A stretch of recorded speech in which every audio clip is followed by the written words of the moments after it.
All right. So my name is Bruce, and every other Saturday I have a stream because I feel as a dungeon master or a person who enjoys tabletop games, unless you actually play the games, unless you actually are doing what you're talking about, your words on a panel of other people mean really just nothing.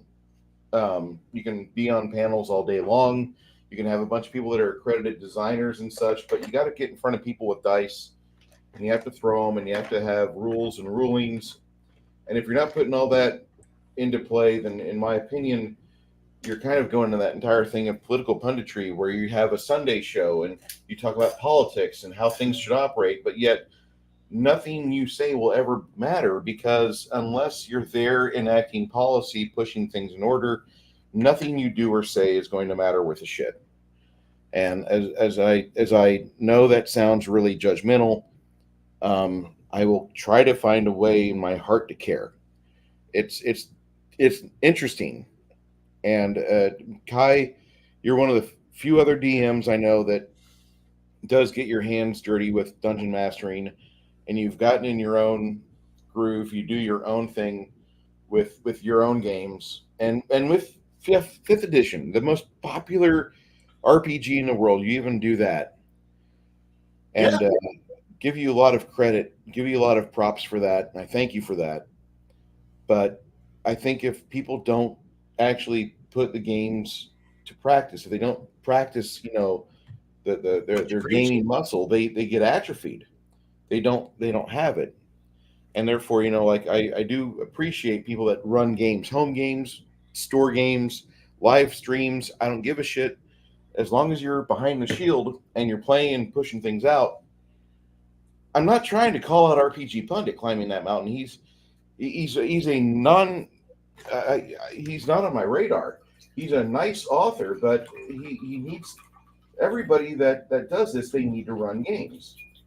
If you're not running games, you're just jacking off, trying to tell people, look how far I can spurt, and that's all it is. I mean, there was a kitty fantasy party last night at Legion of Myth apparently, and I don't care. I mean, they can have their hypotheticals. Well, this yogurt was delivered to us from a special milkmaid, and she was wonderful. She went up the side of the mountain and found the goats, and then she stroked the goat and got the goat's milk, and then she wandered down with her three jugs, and then she blessed us with the sacred dairy crop and of the goats, and we made this special Nordic milk, and then we had diabetes all together, and then there was a rainbow, and I'm just so absolutely sad because people give if you're a GM and you don't run a game, if you design games but you don't run the games you design, you're not helping the hobby. And that's It's go ahead. why do I feel like I am missing a lot of context here? There was a 45-minute span in the stream last night that happened a couple of times where you had four panelists that said nothing, and the two guests were there talking, pontificating, talking about goat's milk, and telling people about the various benefits of being an elitist gamer who have big words and they throw market lingo around, but they're kind of posers. And that Okay. was that was the entire, like, Crafty summed it up today in Legion of Myth SRRS commentary, and he with let me see if I can find it real quick because it's kind of cute. Okay. It's actually like I don't have a problem with Mildred or Xanadu, but I got a problem with people thinking that they're cooler than you because their nerd dick is so weighty. Um, Cool. I Not, yeah, I don't know. Um. and Max even put up a big fucking we're there's context here, doesn't really matter. I'm gonna knock this down quick so We're not. No, don't do that. I'm trying to summarize it all for you here. Let me present share screen, entire screen. Thank you. It's not the size, it's how you use it, right? That's right. Enhance. Okay. My favorite part of that whole stream last night was when one of the guys started one of his stories talking about his roommate eating yogurt, which is fine, but then proceeded to tell us that the type of yogurt that the friend was eating was a special kind of Icelandic yogurt that can only be gotten from one specific cow one day of the year, and it has to be carried by hand, not vibrated down a mountainside, by hand down the mountain before it is milked, and then the milk must be carried to the highest peak in the land, where it must sit in the snow and mix with the natural spring water to become the greatest yogurt that you or I will ever eat because you need to know a guy. Or wait, was it the part where he said he was trapped in the library for a year and read every book in the library in 1 year? Both were equally as awesome, and we should worship their superior intellect. This was on a stream with people, and said guest comes out, "What the hell are you talking about?" Crafty replies, "You, of course. Mildred, I got to know this library. How many books are in the library?" And Mildred comes back sheepishly, "Not all that many. It was a smaller town." "How many, Mildred?" "I don't recall at the moment. Yeah, I was a kid when it went down. I was a kid when I was captured and trapped in the library for a year." Sure, sure. I'm detecting bullshit. I'm detecting bullshit. Beep, beep, beep, beep, beep, beep, beep, beep, beep. Found some bullshit over here. Beep, beep, beep, beep, beep, beep, beep. Believe what you like. Oh, that you're a poser? Oh, don't worry, I do. Some advice: learn to read the room. The chat was not enthralled with your stories, but instead more interested with laughing at your expense. Duly noted. You have king nerd syndrome. I'd get that checked by a doctor. So I respond, I have to watch this. It sounds fucking funny time. And I'm speaking as a person who's writing the most glorious RPG of all time. And I am. All right. So that was today.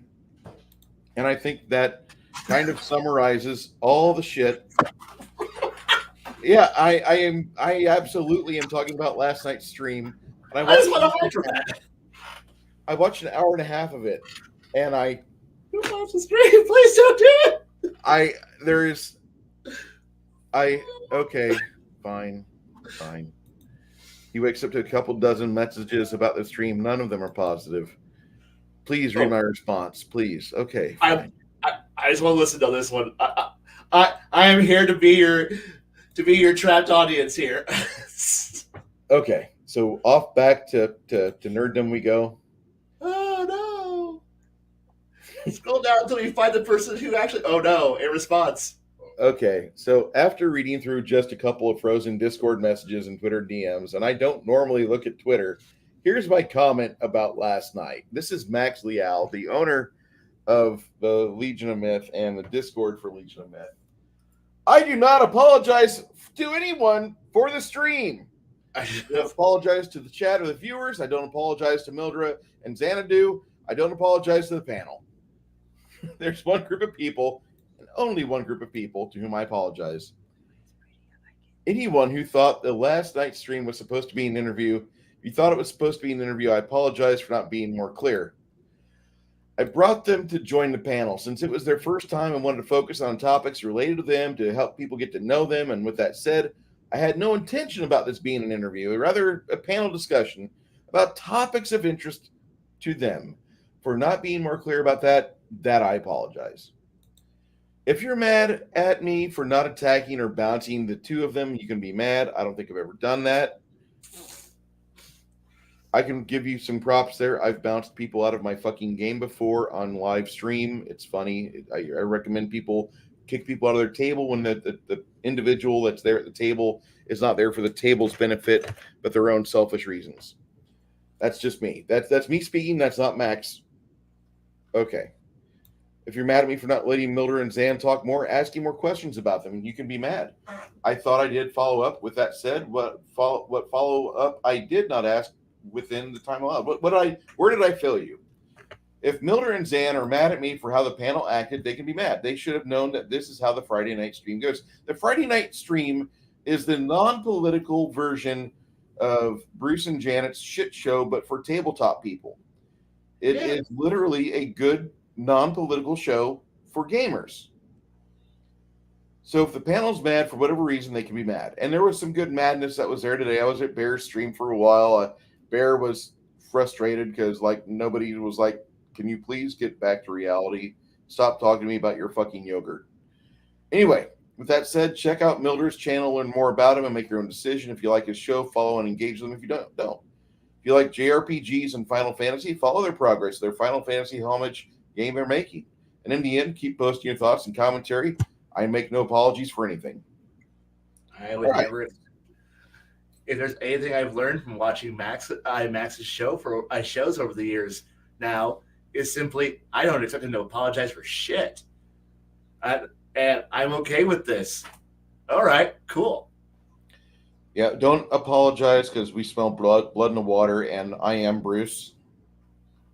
Bruce was a shark. Bruce is an asshole. Yeah. My wife just got home. Hello, Hungar the Strawberry, you beautiful, beautiful man. There was a shirt that was out there earlier today. I really appreciate that. I need to put on the stream on mute for a second and address my wife who's just stepped in from her long day at work. I'll be back in 45. Second. That was a really nice response. I liked what I read there. What I had read to me there. I could put up with that. That's actually what I kind of expect and respect there. So, yeah, I'm just feeling dead air because nobody likes to have dead air because they think the stream stopped or it froze, and that's kind of boring. But feel free. Oh, hi there, everybody. And okay, good. Yay, people are burying hatchets, hopefully. Making peace, which is good. No, don't need. That's okay. You're making time to be here. Everything should be happy. Everything should be good. No, not really. At least tolerable. You got anything else you want to add into this? Feel free. I might actually be able to be literate tonight. I don't know. Legion, I want to give you the benefit of the doubt, and I don't hate Mildred and Xanadu, but I just they're other gamers, and their focus is somewhere where I'm not interested. No offense. Appreciate you saying that Bruce likes skirmish games. I do. I love skirmish games. I run a tabletop skirmish game for 7 hours today. I was happy with it. Do. Yeah. Howdy, Mr. Nerdy Ogre. How are you today? Mr. David Gall did unblock you on here on YouTube, and thank you. I now take back all the crap I've said about that. I would love it if those two, if David and Max could have a good conversation talk. Max, I'm going to tell you something about David. He lives in a rural part of Oklahoma, so the internet may not be great.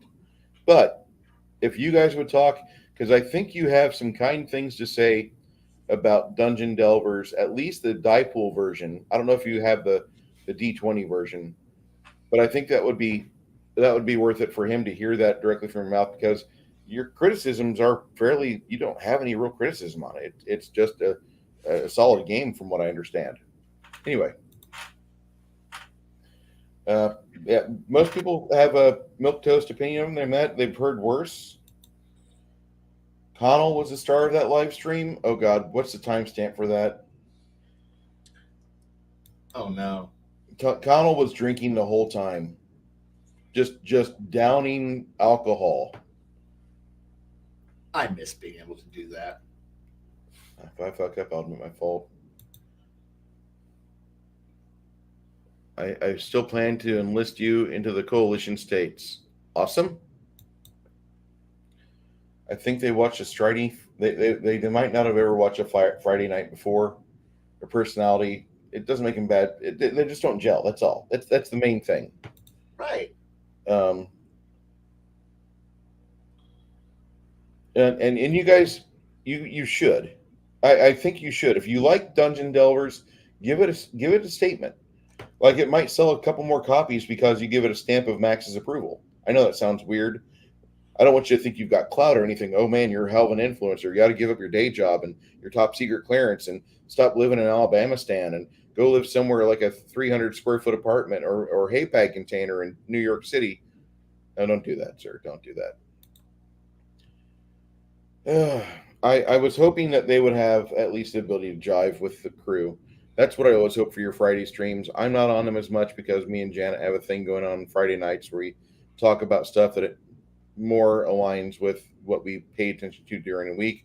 As much as I want to pay attention to RPG stuff, I'm really getting into. Yeah. Anyway, I'm a ranting head on the internet. Hey, how dare you try to be my Etten brother? Yeah, and Delvers is a solid book. I only have the D20 version in physical. I've got the Dipole version in PDF. Kai, have you read the Dipole version or no? There's a version that actually has like storyteller style. I roll a pile of dice Yeah, and go, or is it West End Games yeah. Shadowrun levels of roll piles of d6s and go? Hey, don't bounce, David. We're not going to try to make things awkward. It's cool. Yeah, but everybody I know, like whatever version of Dungeon Delvers they got introduced to, be the Dipole version, which was their first version they did. They did their first version of Dungeon Delvers as Dipole because there was a child involved and they wanted to have the kid get involved with the games. I mean, why not? Like if you're a parent, you want your kids to like the games. And so the easiest way to do that first is just roll a big pile of dice, do that. And it worked out really well. A lot of people talk about this. Weird guy 564 always talks about the Dipole version of Dungeon Delvers, and he wants more love to go to that version, which I think actually you might see that happen over time.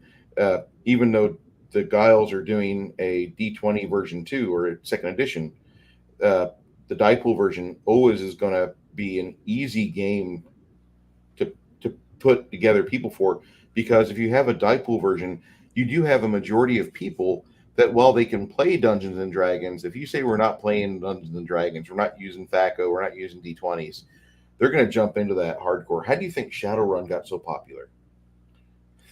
Because it wasn't cyberpunk. Yeah. I mean, well, no. I mean, when it was Cyberpunk 2, it had an engaging system that was neat. The system was neat at the time. And Dipole systems will like sell hard to non-THACO, non-combat matrix people.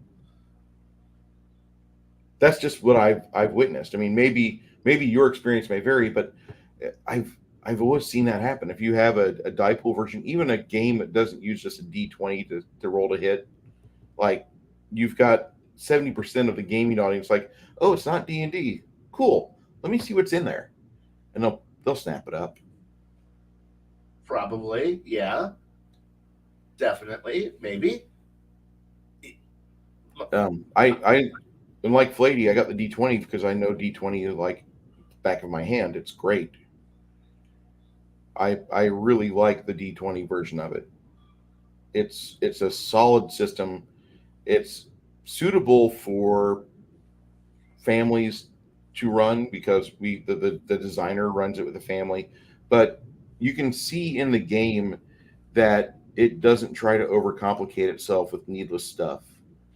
It can be complicated if you want it to be, but you don't have to play it complicated. You can just play it straight out of the book, and it's a very elegant D20 system. Hey, you got me. You got me sold though. I mean, traditional fantasy using dice pools. I can live with that. I mean, I've got other games that do similar, but hey, it's not World of Darkness or L5R or Seven Seas. Or some form of I'm going to roll a lot of D6s and involve spaceships. Traveler, Twilight 2000. I'm happy. Okay, I'll give it a shot. I mean, if it gives me a different way to play besides D20, I'm okay with that.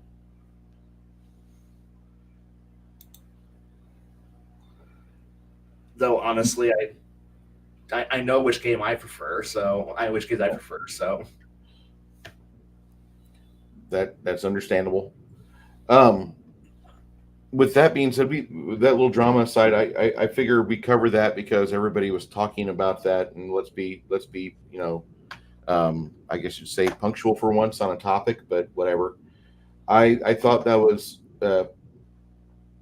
interesting stuff that came out today. Everybody was trying to burn out their eyeballs last night. Connell was drunk as shit, and he's going to bed right now because he's like seriously still messed up from all the alcohol he had last night. It's not very often he admits like my liver light is on. Check liver light is still engaged. That's for him. That's a lot. Yeah. I haven't done. I haven't been that far way too long. Yeah, neither have I. So I was really happy to see people were discussing that because like it's been a while since we've all had everybody discuss one thing that wasn't from Watsy, and it was one of our own. I mean, legions in our circle of influence and friends. So I Yes. I have no problem with that. I'd rather talk about something that happened on Legion's show than some bad take on Watsy where they destroy yet another fun IP that I enjoyed as a child or young adult. I Please don't touch Dragonlance anymore. You done broke it. It's dead. Anyway, did you have on your list of things to discuss tonight? What do you have on your topic list? Do you want to? Is there something of particular note that you want to look at?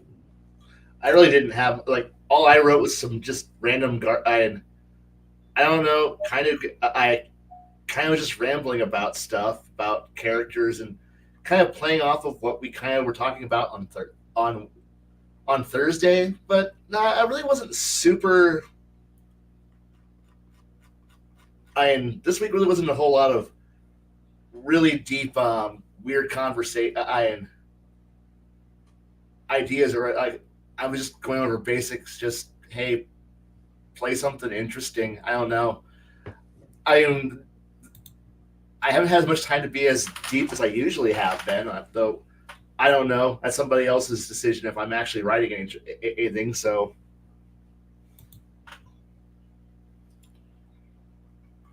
I will say also before we get into tonight's topics, which we're going to probably run through gamuts of them, because I'm going to go to the Discord and go over the things we have there and the musings. Next Friday night, there is not a usual Friday night uh, random stream with various people over at Legion of Myth. He has a at midnight on Saturday. I'm assuming it's the CST. He's going to start a 24-hour Veterans Day stream. So if you guys are wanting to know what's going on, don't panic on next Friday night. Max is in bed until about 11 o'clock. Then he gets ready for his stream.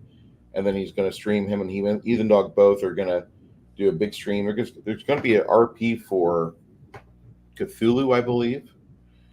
And Heathen Dog, but yeah, that's usually worth watching. Heathen Dog can run Cthulhu. all right. I don't know Heathen Dog that well as a GM, but I mean he runs Cthulhu pretty well. I'm not saying he's amazing. He's not the Hemingway of Cthulhu referees, but he's You good at don't. it. So You don't need to be honestly. no, You just gotta be able to tell a good story. That's all.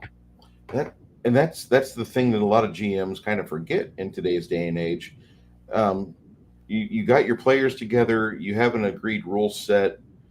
Now all you got to do is just give them why they came, give them a reason to why they keep showing up, and as long as you treat them mostly humanely and fairly during a session, there's no reason as to why they shouldn't be coming back for the whole campaign. Yeah, it's honestly not hard to read a room, find your players, and then beat them. I beat them up only to within an acceptable limit Yeah, and make it enjoyable. I mean, honestly, people do like being beaten to the edge, and feeling that sense of doom, but not having doom, yeah, or having having the doom feel earned. I think is the right way to make it. Like I guess it's one of those moments where it's like, yeah, I know I know death can come quick, come fast. Finality is just a snap of a finger type thing. But that just feels depressing, sad, and miserable. When you're walking along and it's like the GM goes, "Okay, you're all walking along, make perception checks," and you're like, "Okay, none of us made it. Okay, all right, wizard, yeah, your head explodes. What? Do I get a save? Do I get no? I've already pre-rolled the damage. It's 1.5 times your hit point total. Your head explodes like a watermelon. Oh, uh, what happened? Okay, the rest of you see a tree trunk go through the wizard's head. What? It's like there's some moments where that's the actual effect you want to have, but I guarantee you that wizard player probably is going to feel like that was bullshit and be kind of miffed. Also, knowing that I know the fighter has a dumb stat of wisdom for his wisdom save, and therefore he's going to fail his willpower check. I know it.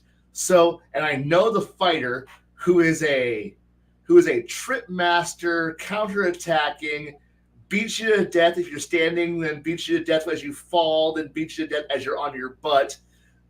Master of disaster, and with cleave and the ability to reach and hit everyone in a 15-foot radius. And I know he's taking point. I'm going to mind control him and then have him destroy the entire party and then make an illusionary bridge, then tell the fighter to walk off the bridge, walk onto the bridge. That will be what I do.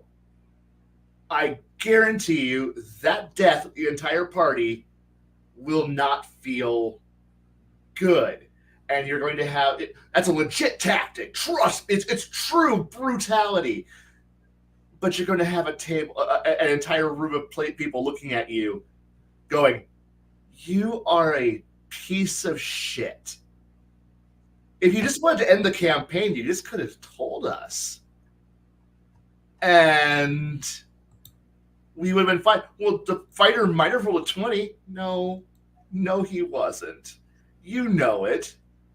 Yeah, his dice don't roll. I only roll mid. He could have rolled a 20. No. Nobody had a chance. Nobody had a warning. The guy was waiting for us. He mind controlled the first person, which you knew was going to be this. And then everybody died. That would be a death that nobody is going to find enjoyable. Nobody's going to enjoy that death.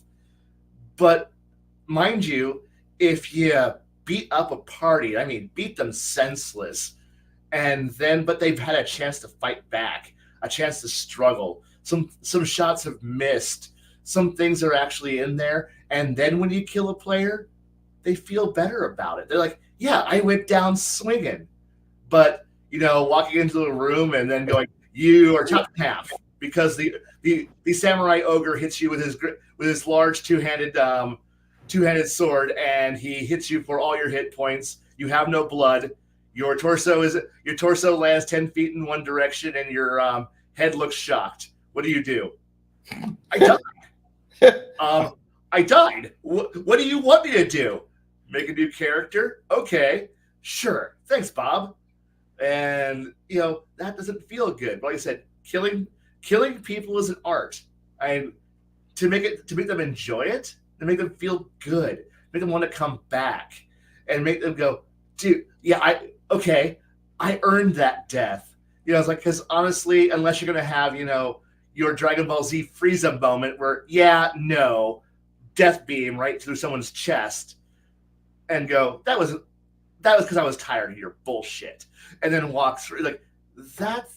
I said, but that's also, you set the tone up for that moment to happen. Just having just instant death is just never fun, never enjoyable. And I just it's like, I don't know. It's like, I guess it's just one of those things where it's like, I want to hurt people, but I want to hurt them to a limit, where they have an option to themselves to go, do I really want to risk this? And the good players go, I kind of want to live. Good. You should do something. You should do something about living. And then I look at the players and go, I just want to kill them.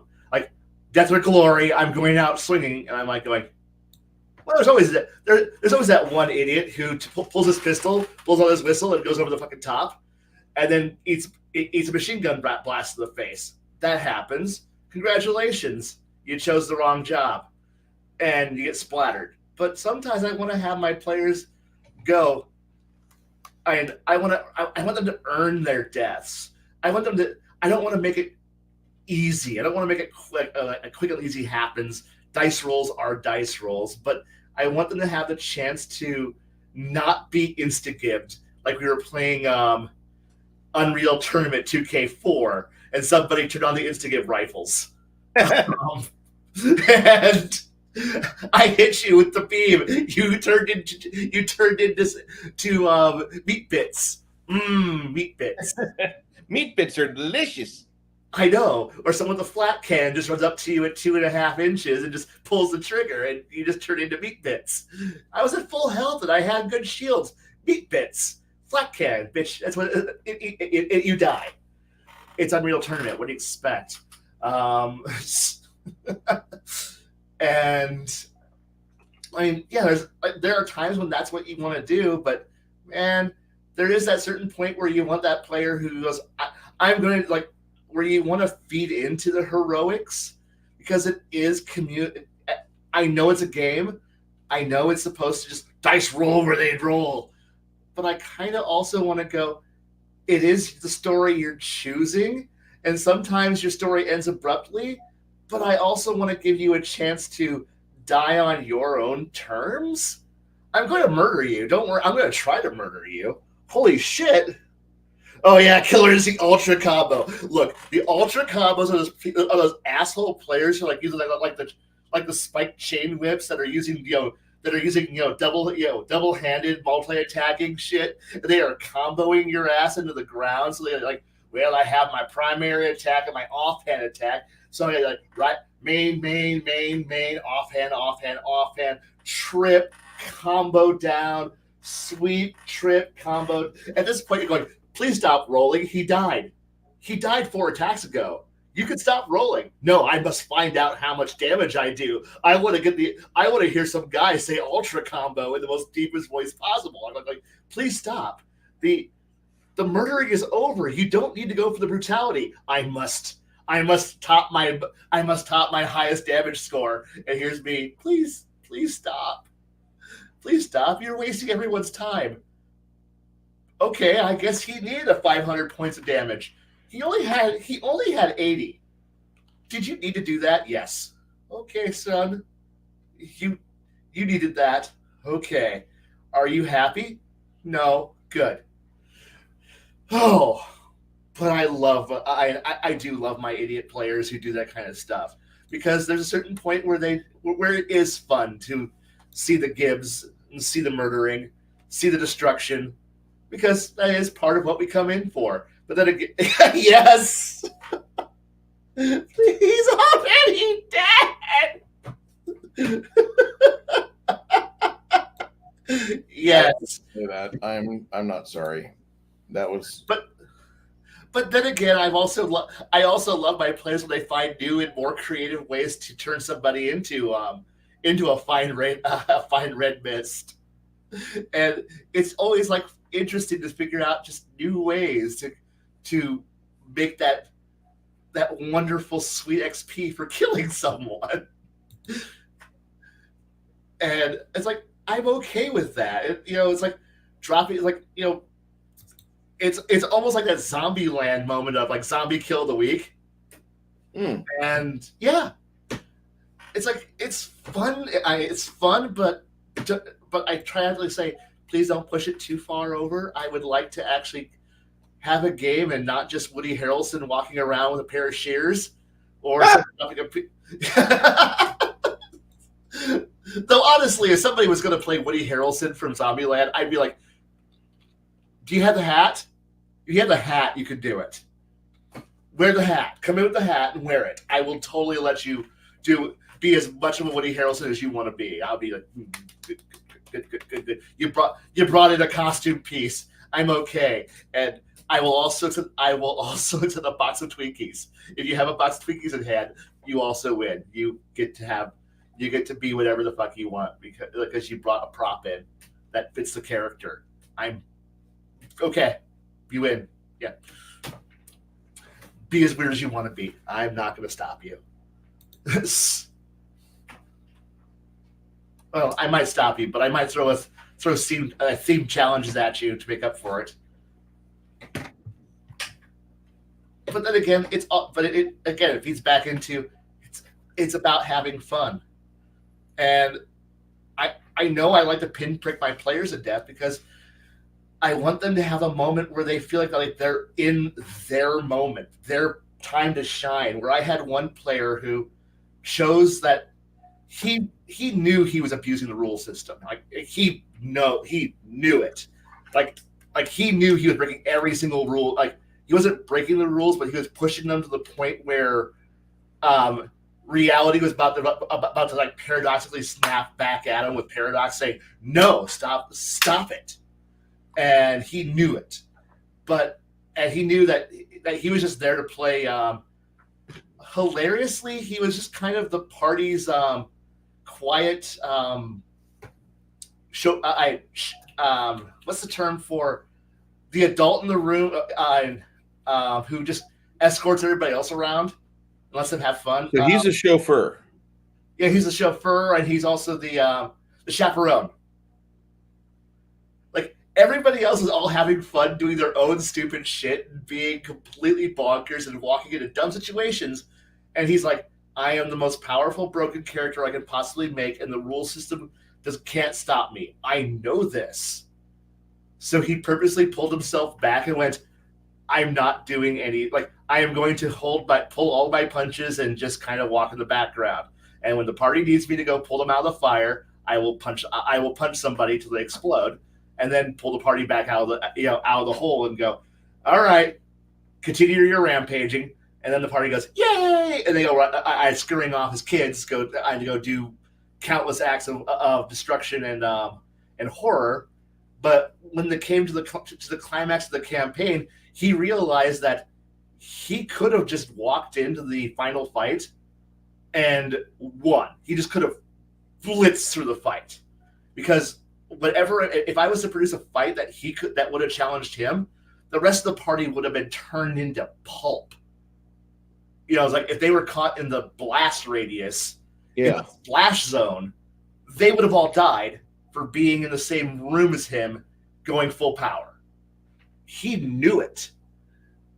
And so when it came time for the final fight versus the main boss of the campaign, the main point of the campaign where they had rescued a key individual and they were going to go and confront the ultimate evil and bring it down, he just took a sword out, walked into a hallway, drew a line and said, I'll buy you all time.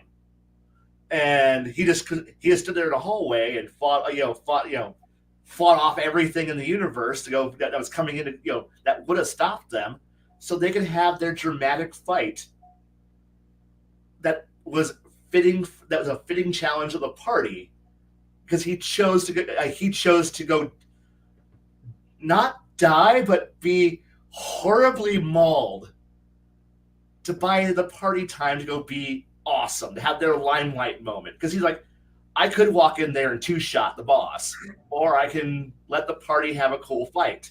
He chose to let the party have a cool fight. And later in private, he goes, I want to know, could my character have beaten the entire Praetorian Guard? Me versus 100 guys. And I'm like, you want to find out? He goes, I want to find out. And so in private, we rolled it all out. And yeah, he wins, but he was brutally beaten senseless. Like, he was limping out of there on his last health box before he would have fallen unconscious. And for that accomplishment, he was like, oh crap, I came stupidly close to death. My invincible character came almost to the point where I would have been stabbed to death by the survivors. And I go, yeah, but you won. He goes, by a hair. By a hair. He managed to win. And that made him feel awesome. Is your computer being wrong? No, I was going to take it in tomorrow and exchange it because the Ethernet and I were getting into an argument, but apparently it fixed itself because I like a wired connection. I've got the Wi-Fi stuff ready on here, but in the time that I turn it back on and let it have a hard reset, apparently it's working out just fine. So, yay me! Yay! But no, Sorry. I guess that's just kind of how I was going with the story. It was just simply, I have no idea how I got here. Where was I? You were talking about chaperoning and how at the very end of the campaign, Yeah, he could have been. yeah. But I think that's just what I like is the idea. Because that was kind of what I was kind of hinting at with also in my musings this week, which was simply the idea that being the odd man out and then knowing where your spot is and when you're going to shine. And he's like, if I was to ever take the spotlight, everyone would know I'm the most powerful person at the table, and that would offend all the other players because now they're going, well, why aren't I as powerful as that player? And you sit back and go, well, he put in a lot of extra work on the side. He did all the homework. And, he followed all the clues and the bits. He got to play a much more different game than you. Well, why weren't we allowed? I gave you all the same choices that he got. You just chose your own paths and you got the endings that fit your lives. You don't. Sorry, not all of you chose to become that guy. Well, I'm like, I know, but he's like, I don't want to piss off the rest of the table. They don't need to know I'm the most powerful person at the table, and I'm just going to play like everybody else. When it comes to a fight, I'm going to fight with them, and yeah, I like the idea of he knew his I didn't tell him his place. He found his place, and he chose that place as support of the greater whole of the table. So I know in my musings I was talking about being the one social character in an all martial party, in an all martial military. When I mean martials, I don't mean just simply fighters, by an all combat party. Or being the one combat god in an all social party. Skill monkey social talky talk party.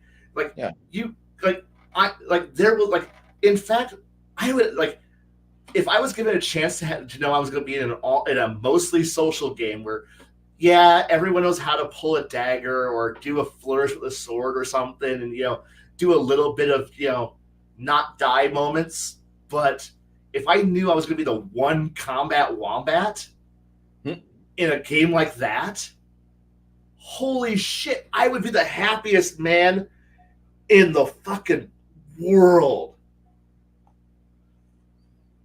And did I actually say I needed more time on Windows 11? I did. Oh, okay. Sorry, it came across his mind. I'm like, for a second, wait a second, I didn't say that. Yeah. Okay, cool. Anyway, but no, I was just more happy, because then I know if a combat happens, it's probably going to be tailored towards my This is one of my moments. Yeah, there's a fun part about being the head of the Secret Service or being head of the head bodyguard. There's there's fun in being Rochefort. To be the Rochefort to the Cardinal over there. So the Cardinal's doing all his fun things, and you're the cool guy in black with the eye patch, going, yeah, I'm awesome. Fuck you. And it's like, that would be fun as fuck. But unfortunately, because of the way most of us, again, rewind back to the early part of the stream where I'm like, Wizard's head explodes like a watermelon. That tends to be how we, because of the fact that if you have an entire, if you expect everyone in the party to be at the exact same approximate level of death and destruction, you got to realize that, well, no, technically you really can't get away with that because, I mean, a threat that's tailored to one is going to obliterate almost everyone else, because unless you find ways to stack on your defense to make sure that you're on par with the guy who's the highest.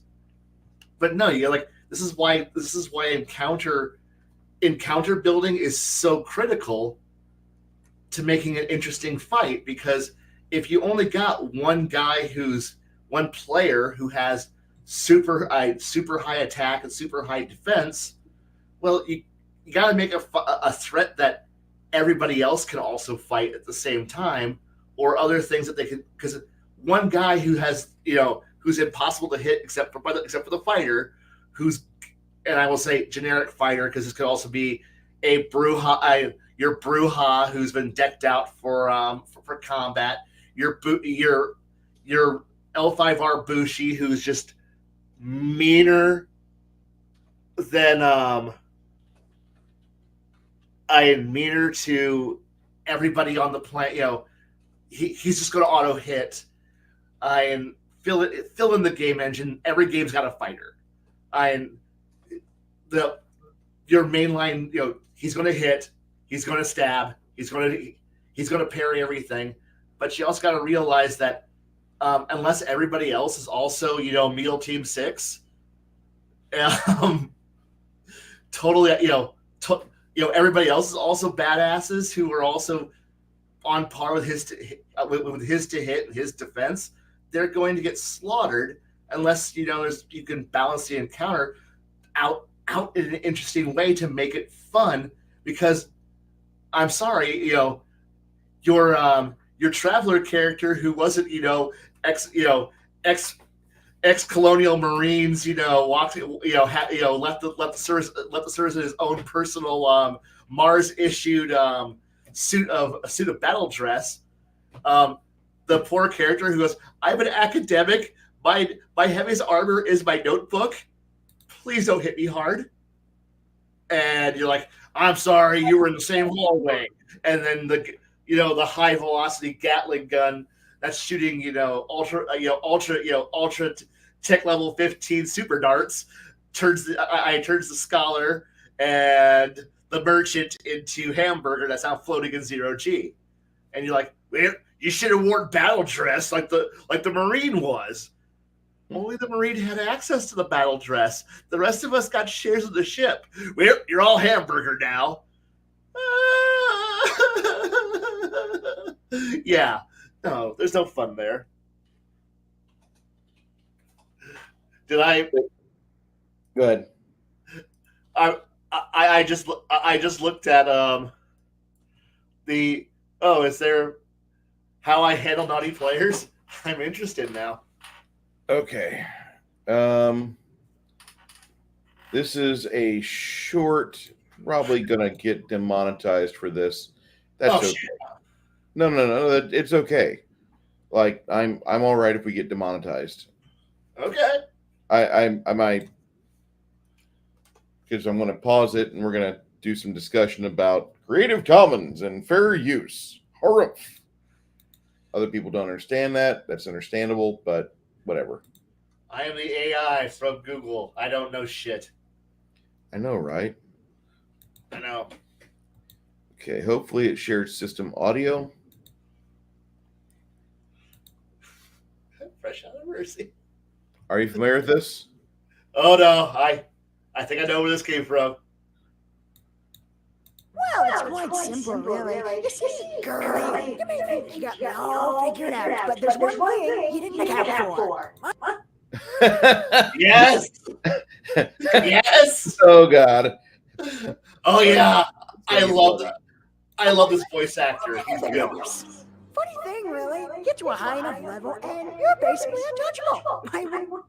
This is every one of my players. You get to a high enough level, and I can keep going. I can just keep going and killing and killing and killing and killing. Yep. Heal faster than you can make them. We could do this all day, and you would not be any closer to beating me. Not that it wouldn't be fun. But Yes. This. Okay, guys. For you Pathfinder people, I think you guys understand where I, as a DM, am coming from. I've got good news. You see, there's no need to wonder where your god is, because he's right there. And he's fresh out of mercy. I love that. I love Sword Art Online Abridged. That's a very good series.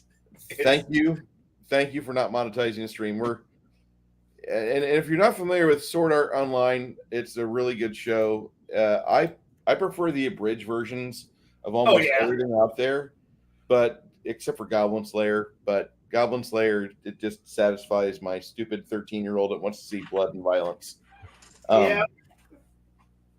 Appreciate you guys, and I'm glad that somebody else knows that series. It's so good. Sword Art Online is quality stuff. Yeah, it's one of those series. How many seasons is it? I don't know. I just watched, I remember watching it a long time ago, and then falling out of it when it reached some of the later. Yeah, it kind of petered out at one point for me, but I watched the rest of it, and it was pretty enjoyable. I would give it a solid 7 as a whole. I would give it a 7 out of 10. Log Horizon is fantastic, but I'm also someone who preferred Dot Hack over Log Horizon or Sword Art Online, because it was one of the progenitors of the concept, and it did it better in my mind. But hey, being the first doesn't mean you're going to be remembered as the best. So,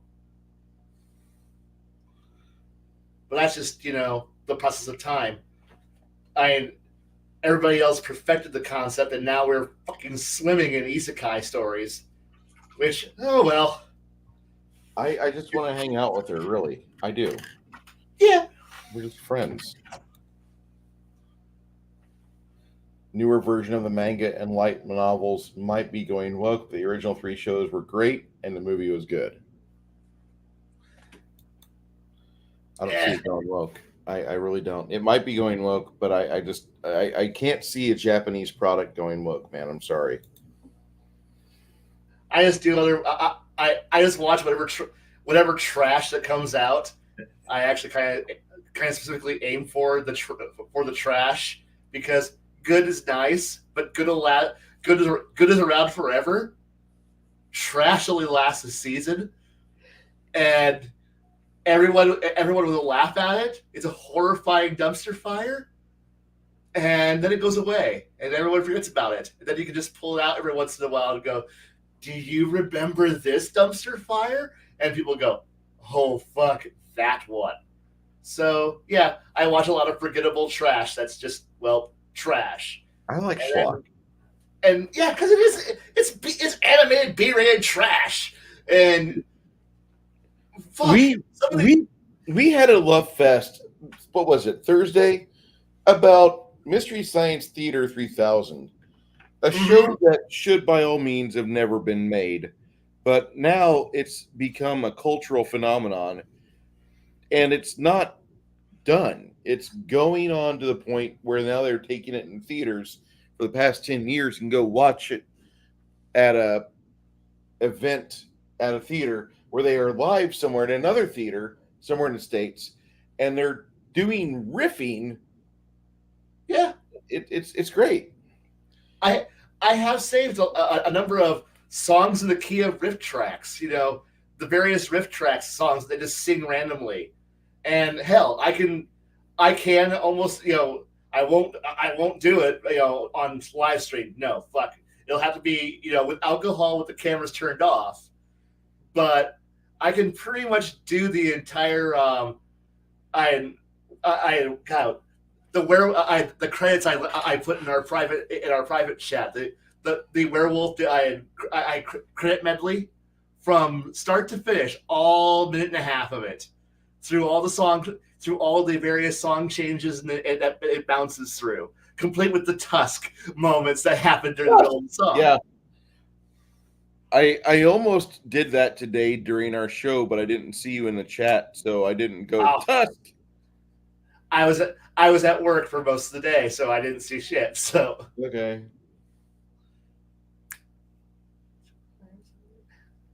I really like Mystery Science Theater 2000 and Legion of Myth, cultural and historical man that he is of culture. He reminds us gently that it's all started from Hopkins, Minnesota. Yeah, but that first season is so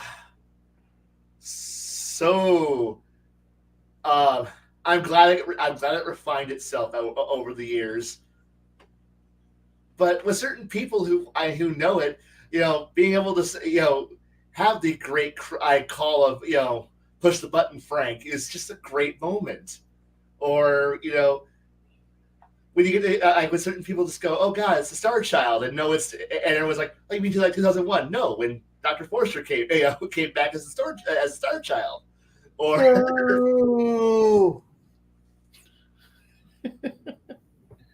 and or when I'm out, like I know I'm with the best people when I go to a Chinese restaurant and we get our fortune cookies, and everyone goes, so what did you get? You're going to die cold and alone with no one to love you, which is which most people are like, that sounds depressing and sad. I'm like, no, it's what Dr. Forrester always gets in his fortune cookie. His fortune cookie. It was one bit, and he opened it up, and we all clung to it. With yep. So what's your fortune cookie say? I'm going to die cold and alone with no one to love me. And we're all like, I understand. We get you, man. It's okay. It's cool. And or just like, and I had one player who literally he was playing an artificer, an inventor, and he viewed every session as a chance to pull out the invention exchange. And he's like, the party would go, well, it's a new session. Like, well, well, sirs, I have this new handy dandy, and he would just come and pull out of his ass some strange and stupid, weird contraption that makes no fucking sense.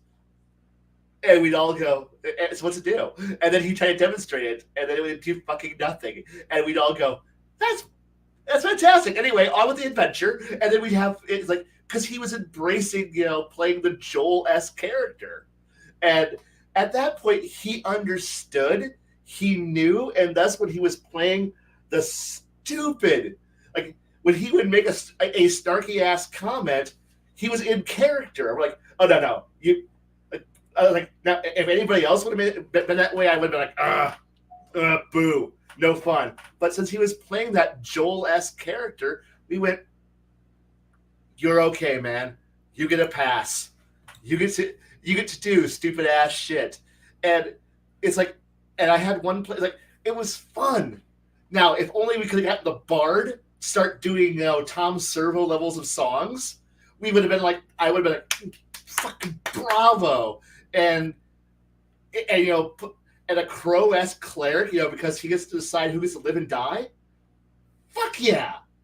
But no, I only had the one player who understood Joel far better than anyone else, and thus we had our little MST3K, riff tracks, little hidden jokes that were everywhere that would just be in there, and if nobody else would catch them because they were like our version of the Monty Python jokes, or in these days, various abridged jokes, which, dear God, you can't get away from anybody who's not going to quote a Hellsing abridged or a Dragon Ball Z abridged quote at all times, to the point where it's like, wow, we finally found something that's going to replace Monty Python. I'm shocked, surprised, and a bit happy. Because it was memes for memes, and now we have them, and they're everywhere. But I miss those kind of like. I'm glad that certain circles know them well enough to be able to enjoy and interject these things wherever you can, and it's just a beautiful moment, and I love it. Man. Good night, lady. Have a nice night. You can always catch us on. I catch us on the replay if you ever want to. The only star person of value is Star Allen from the original Nintendo Pro Wrestling. Wow. Ow! Yes. A winner is you. Boy. Calling night. My liver is calling Uncle Bruce. I shall have some poems or music rhymes for my bard next session. Night all. Game on, people. And this is what we respond with. Good night, Flady. Yep. Thank you for the wonderful, wonderful person that you are. Appreciate you being part of my crew. And if you have any questions, something, give me in Discord, sir. You know where to find us. We're not Yeah. find. He's been very helpful. Like just as a guy, like there's things you got to bounce things off of. And I recommend everybody have like at least 3 people they can talk to. I don't say like, more than 5, but you want to have people that have been where you've been, and like it's nice having somebody that he's got, some service behind him. He's done some things, and then he's just able to share knowledge like he does. So having him in my corner is just a blessing. Him, Crafting Gamer, Six Nations, 31 Kings. Those are 3 guys that met me through this channel, not through real life like you and Baron and Connell. Like, no, they met me because of all things YouTube, and I got to be thankful for YouTube for bringing good people together or bringing good people towards me. It's nice to have that. It is. I'm still waiting for the moment whenever you get bored and you just turn on your camera one day and like you rant for 3 hours straight without taking a breath, and like you had 1,000 views throughout the whole time, and people were sharing your stream on shit, because you could probably do that. You could probably get a whole stream of people just to watch you rant for 3 hours straight, granted, but God, I would be kind of terrified on how to do that. I would be like looking at it going, what button push? And but honestly, a certain people can get the giant views they get. I don't see how just talking randomly to a camera or turn on the camera, don't look at the camera, because looking at the camera feels creepy. Because it's this glowing button, and then I look straight down, and then there's the camera, the screen looking back at me, and I'm like, I don't like this. This makes me feel uncomfortable. I'm going to stare at the curtains that are over here, or at the buttons that are over here, or at the sign that says "No trespassing. We are tired of hiding bodies" that I have hanging over on the far wall off screen. It's got skulls and bloody handprints all over it, so it tells you're in the right place. yeah. And no, we're not all bots, or maybe we are.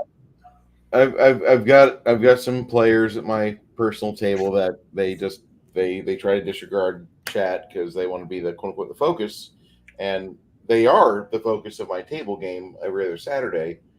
They're my players, but they get upset because I look at the chat or I look at like something not them, and I'm like, I waited 3 minutes for you to make your decision in combat. You're getting upset because I look away for 30 seconds. I'm sorry.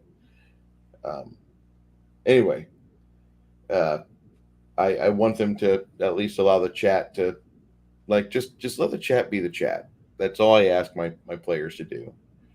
When we're in the middle of a game, your head's somewhere else anyway. You don't have a lot of people don't need to worry about what's going on in chat along with what's going on at the table. Worry about the table. Let the chat worry about the chat. Honestly, chat's fun, but yeah, Yeah. I like looking at them. I like interacting with people who are live because that's weird. It's not weird, but because I know I'm watching something at times and going throw crap on screen, and no, I'm just going to be another voice in the choir. That's honestly what I. Somebody in the future will look at the private chat, at the chat logs in the future, and they'll be like, "Oh, hey, look, that one guy said two lines in a 4-hour stream."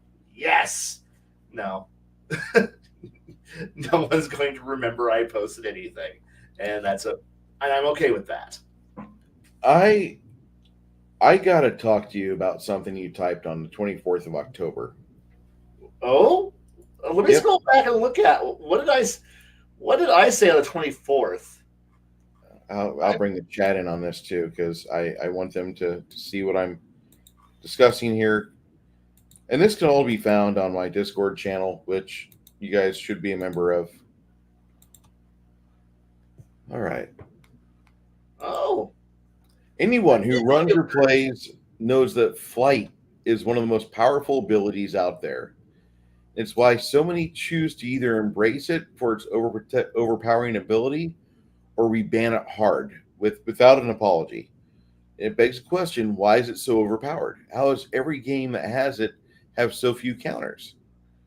And you have flying threats in almost all of the fantasy games. Many of them are ancient or entire races, or the barrier to entry for flight is so low that it should be common.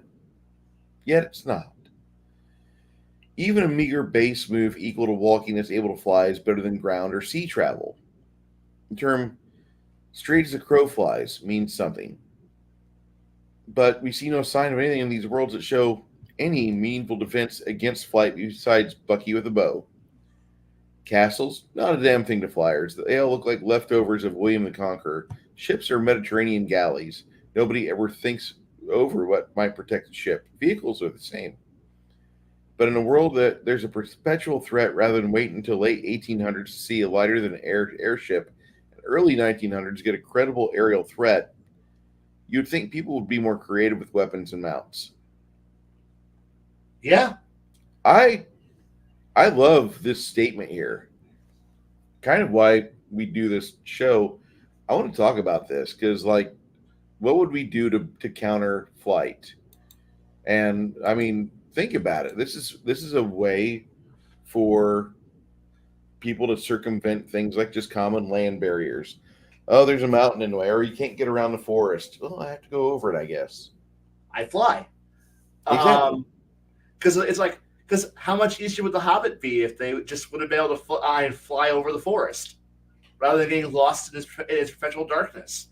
They would have been able to see see it, just been over it, and they would have avoided the entire elf problem. Hell, that would have solved so many issues, and they just would have been able to fly. Yeah. And it's like, I build a boat, I fly over it.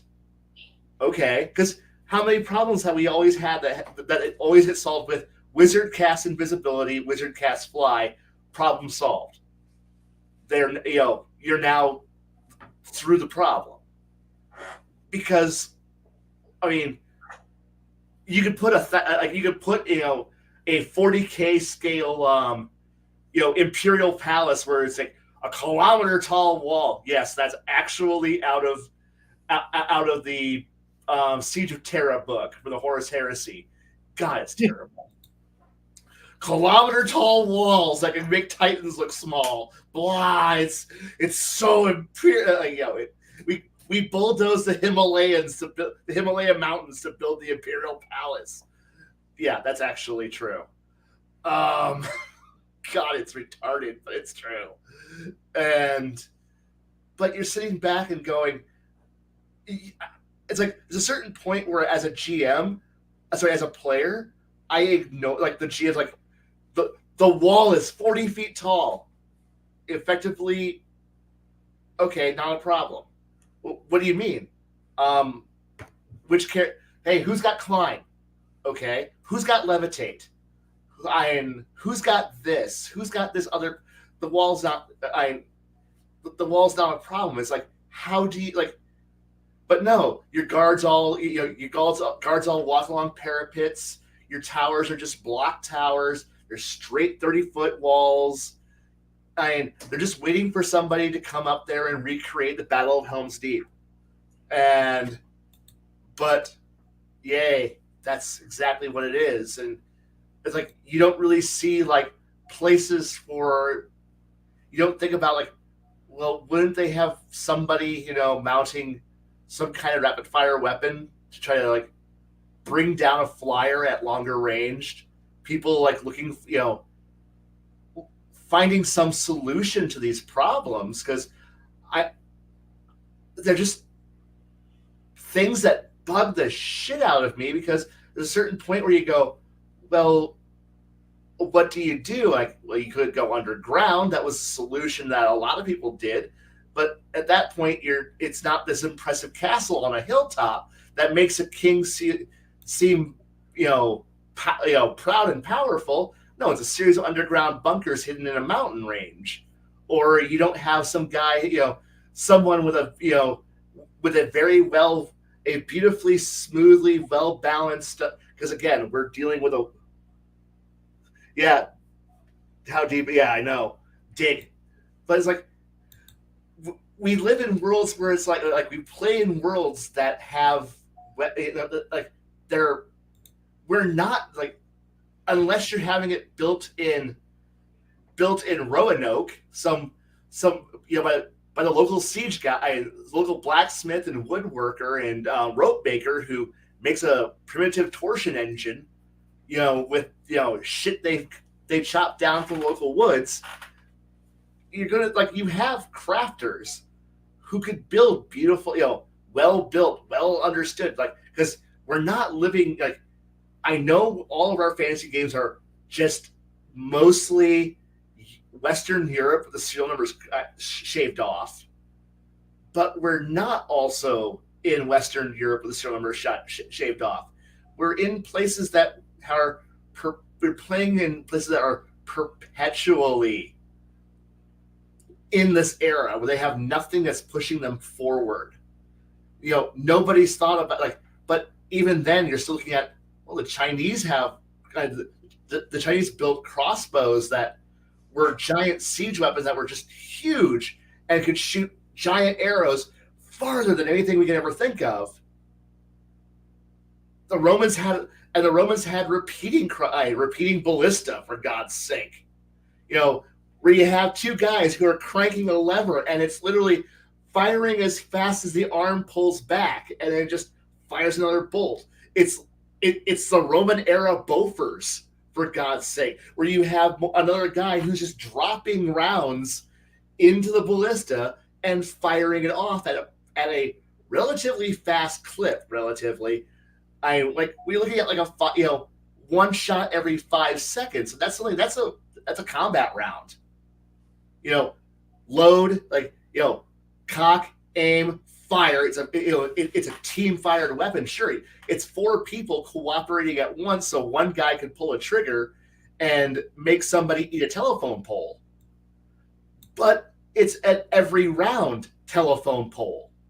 You're not using a feat to be able to rapid reload it. You're not doing any kind of that. It's 4 people cooperating, doing it in a fast action, and hell, to be able to fire a small a small dowel rod of death through somebody's face. Hey, Travis. Every 5 seconds. And hey, Travis. Hey, Travis. And that is a terrifying concept that most of us who play standard issue fantasy don't want to see. But that would be a great, can you imagine a castle with 4 or 5 of those, 4 or 5 of those in place around strategic points, at the corners and at major towers, looking up and able to pivot downwards, on a mount that can pivot, aim downwards to a degree, to not to hit the guy who's climbing up the, with the boring ladders, no, but you're hitting the guy who's 1,000 feet that way, with the words, I want that guy dead. And then suddenly you watch 3 or 4 of these things track on him, and they start just pumping rounds into this guy who's, thinks he's safe at a good fifth of a mile away, and suddenly he's eating tree trunks, and you're like, yeah, keep shooting at him until he's no longer moving. And it's like it changes, like, but you can, but like that's not their intended purpose. And I could see, I know I focused on the repeating ballista because, well, ballista are also the standard weapon that players tend to gravitate towards because it's a heavy weapon, but it's also small enough that it's not, I need to.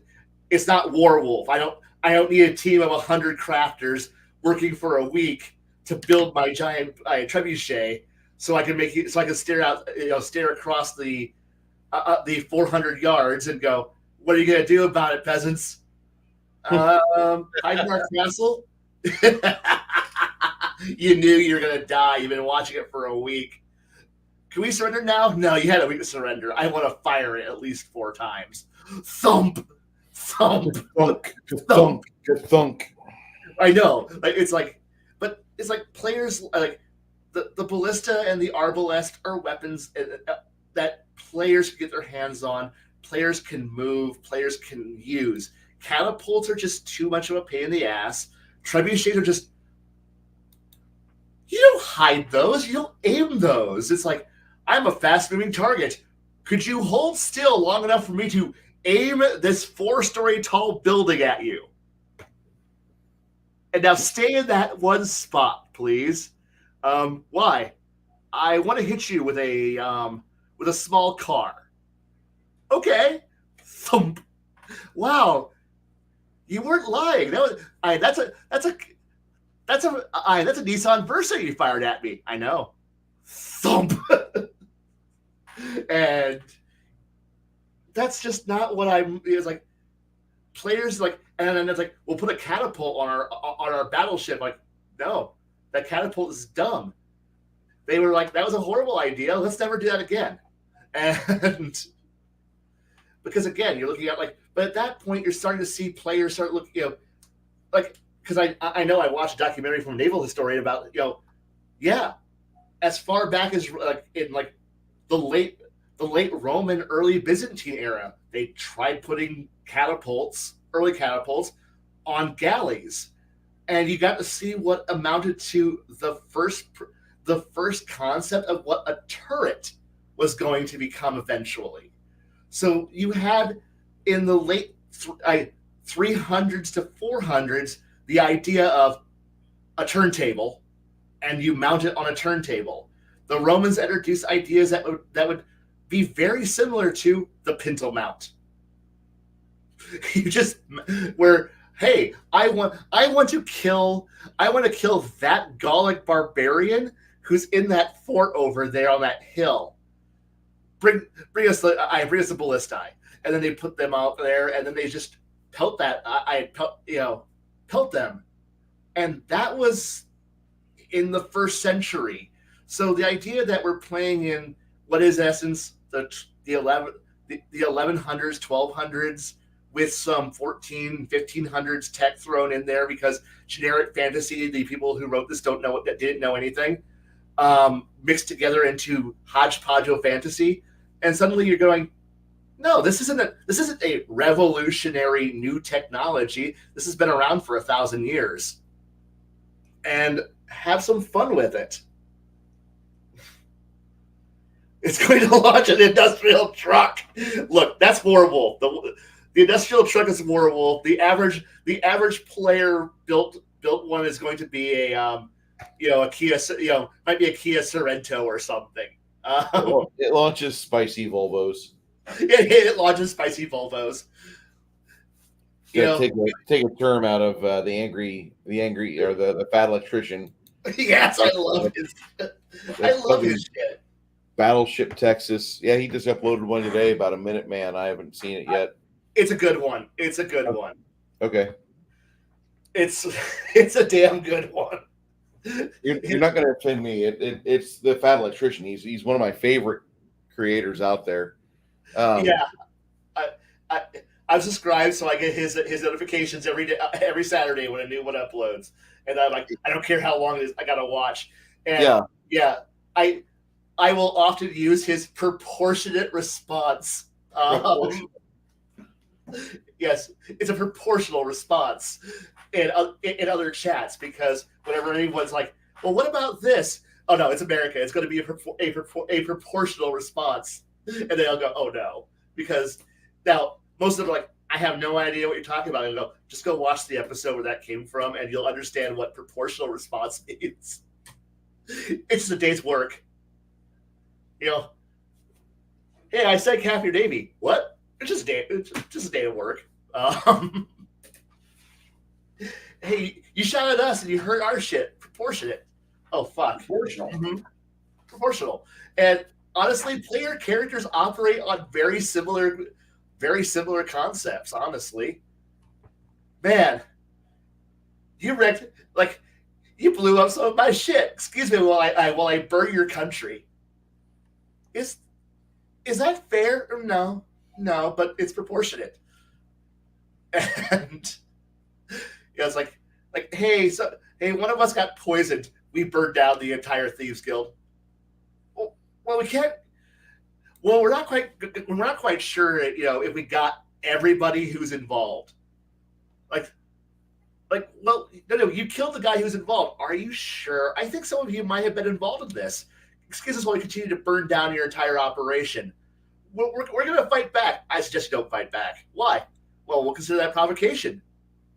I'm going to call in some of my friends. Please do. What? We need more targets. I mean, we've barely gotten warmed up. Let's go bring down the entire cartel. And suddenly the campaign gets derailed immensely, because now the party has decided that the entire drug cartel, local drug cartel / mafia, needs to be wiped out in a bloody, horrible street war. And they're going to walk through, and they're going to act like Elliot Ness. Which, by the way, that was one of my best favorite Paladin players ever, who wasn't like, I'm here to say there's no fun allowed. No, he was fucking Elliot Ness in goddamn plate armor, and I loved him. I was just sitting here watching this player just go, I'm going to end crime by reforming and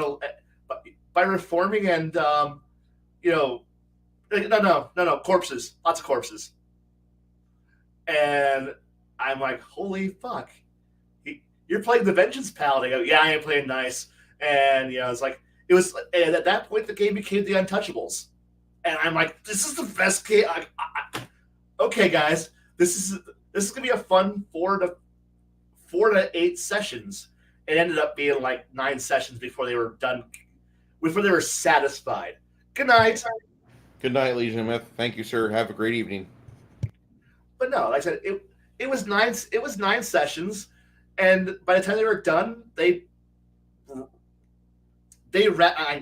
murdered every single ganger / mafia / cartel agent they could get their hands on, and it was just a beautiful disaster field. And I'm like,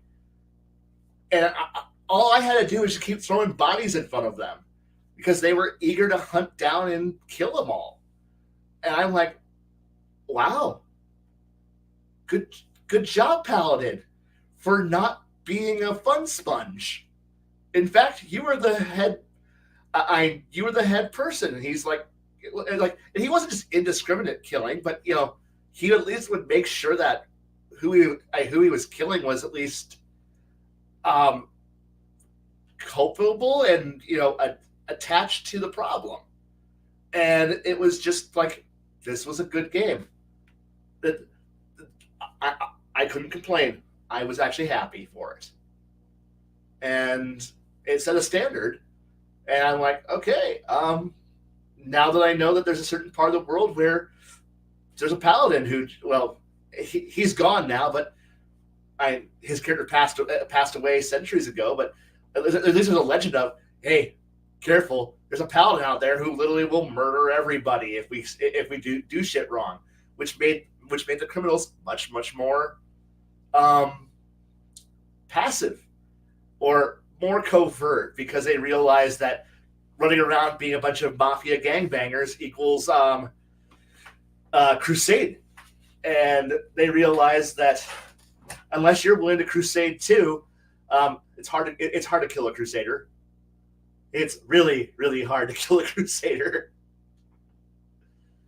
especially one who's willing to go, you know what? I'm being too noisy in plate armor. Click, click, click, click. Drops off the plate armor, puts on leathers, and goes, I'm ready to go fight them like a fellow stealthy cocksucker, and then proceeds to murder. I just murder in the shadows. It's like this is so beautiful. And it's like he was fully able to go, I can put my armor back on at any time, but you know what? They expect that. And I'm like, thank you for realizing that you could be more than just the stereotype. Oh, it's so good. I understand that. You there? I'm here. Okay. No, but I also know that yes. Doing this just so people understand what we're talking about.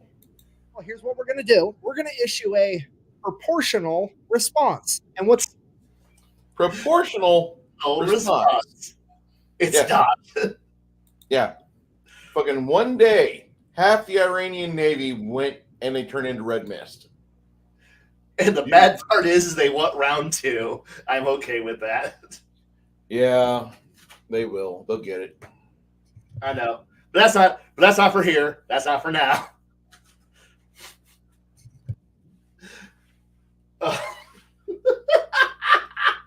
But no, I have screenshotted him with the words proportional response under the bottom of it. Whenever anyone gets on my case for going a little overboard, I'll just post that one and just go proportional response. Yes. Oh, I also have come to definitely enjoy the phrase strategically relocate. Strategically transfer equipment to alternate locations. steal. Because it's honestly what you gotta do to get by in a lot of games is steal everything that's not bolted down, because you know that there's never enough of anything, so you gotta steal everything. And then bodger the fuck out of it to make it work. Did you ever see The Sorcerer? Roy Schneider is in a William Friedkin movie. It came out the same year as Star Wars, so nobody saw it. Nope, I will say I haven't seen it because no, I don't think I've seen it. Okay, here's the skinny of it. Yeah. There's a little town in, we'll say, Brazil. Okay. And this town is very close to a oil well that's very well used and loved by Halliburton. But then one day there's an explosion at the oil field site, and so the Halliburton people go to the town and they're like, we have a very dangerous job, we need 4 brave men.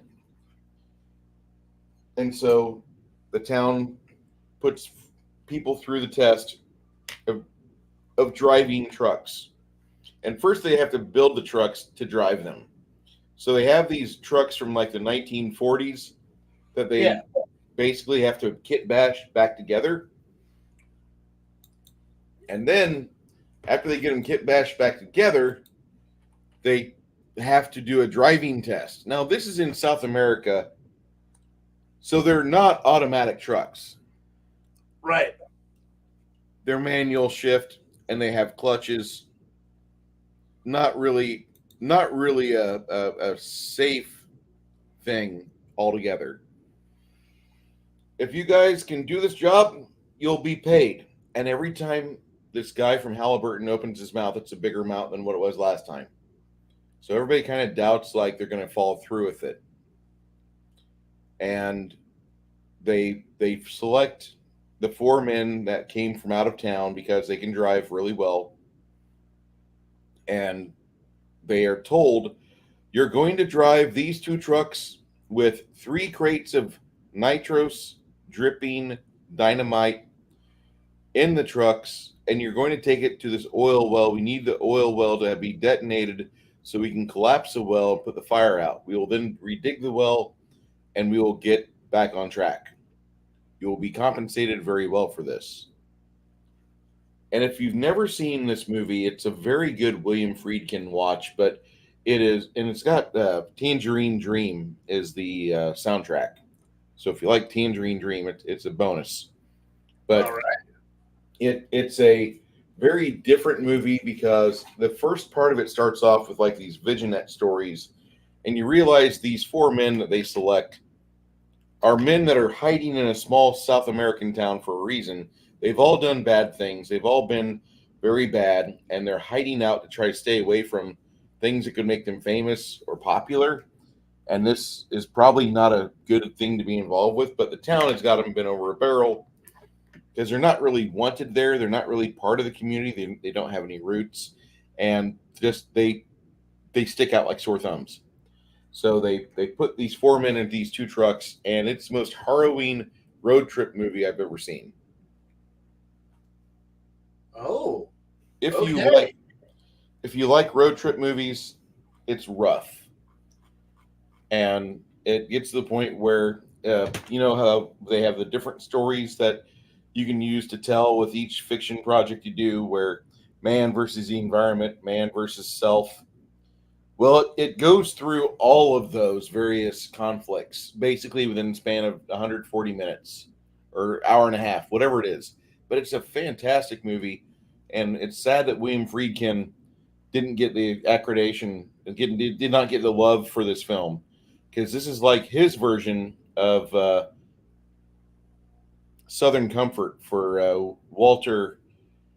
The guy that directed Alien, and not directed, but he helped produce Alien, and he directed The Warriors in 1979.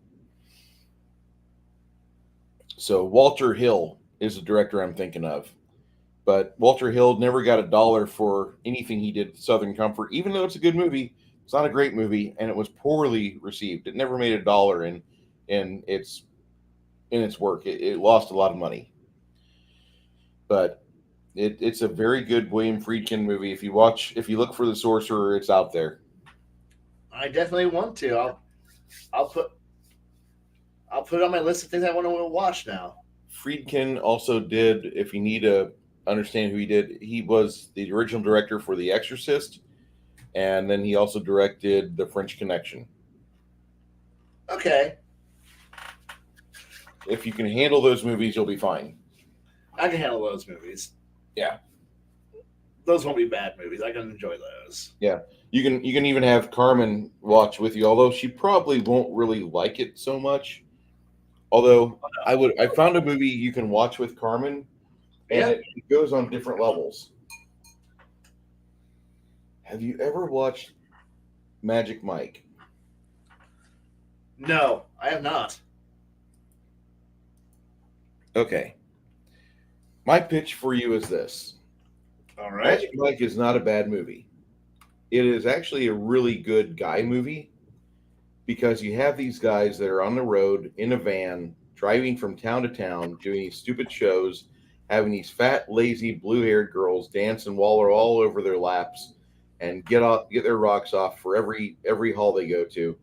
And then between the shows, they're on the road, they're working out, they're trying to maintain and fight aging.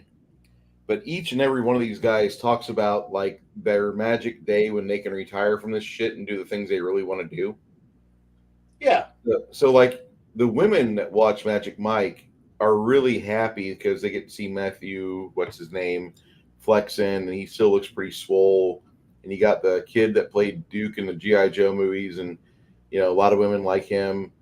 And it's just filled with a bunch of meat. If you like your steak, then you got to watch Magic Mike. But it's really not a movie for the women. It's really a movie you show your woman to say, afterward, if she talks about the movie, like the stuff aside from the dancing and the fat women wallowing on the guys as they dance and do shit, if he talks about the stuff behind the scenes, you got a good keeper, and you want to discuss things with her because that's how guys think. We go do these stupid human tricks for pathetic jobs, and we go deal with a boss that doesn't really deserve all of our talents, but we want the paycheck, we want the money, and we're willing to put up with the bullshit. And if the woman understands that from the guy's point of view, she's one step to understanding you than what she couldn't before. And I think that that's a really important thing. And a lot of people didn't notice that about Magic Mike. They just kind of paid attention to the shirtlessness of it and how empty their lives really are is completely lost on him. They don't see it. Why is that a bad thing? They get to have all the women they want. Just throw themselves at them. I can hear Janet talking about this movie right now. In fact, we'll have to do a show on it, but it's one of the better movies out there that showcases male thinking. And I think there's a lack of that in a lot of films, especially since things became stunning and brave. Whew. Sorry. No worries. I didn't mean to go into movie talk. Anyway, so we're in a dungeon. It's okay because honestly, I know that most of my movies are not along those lines. So getting a chance to go watch something else isn't a bad thing. I know what most of my movies. I know most of my movies upstairs tend not to be that. I like most of it's. A good 2/3 of it's all anime trash because that's what I used to buy a lot of, and the rest of it's all pretentious ass garbage or movies that I feel comfortable when I sit down and watch. And no, my head hasn't exploded. And you think you do hard, his head's going to explode. I'm sorry, Kai. I can help myself. Doing research on Warhammer 40k orcs, and if they think too hard, their head explodes. Wog! Yeah, I know. I like mech boys. That's what I tend to like. I tend to enjoy playing. I play weird boys or mech boys, and yeah, I wish I wish I could say I was the emperor of the Big E, but no, I don't. I am definitely not the Big E. I wish I was. That would be awesome. Now, maybe one of one of his few companions, but not the Big E.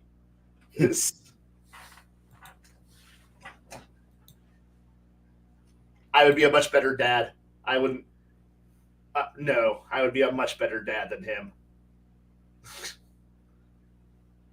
I could have helped you, but I wanted to watch you. I could have helped you, Angron, but I instead decided to watch all your friends get murdered, and I'm going to leave those nails in your head. They hurt whenever you feel any emotion besides anger. That'll be okay. God, how he fucks over all his children is amazing, and just stellar. Best dad award for at least 10,000 years. No. But then again, I'm also a slightly disgruntled Iron Warrior player, so the idea of it seems like I forgot something. If you can't remember what you forgot, it wasn't important. Meanwhile, here's Perturabo and the Iron Warrior sitting out in the rain, going, "The Emperor will come and I will come and relieve us, right?" The Emperor, they're not important. You're right. Fuck you.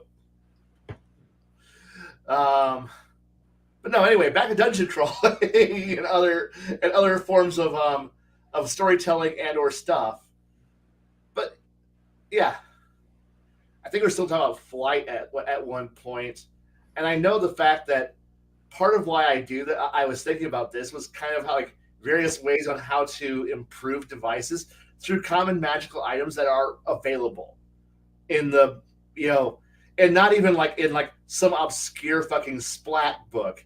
I'm meaning in the usual mandatory arms and equipment book that always comes out with every edition.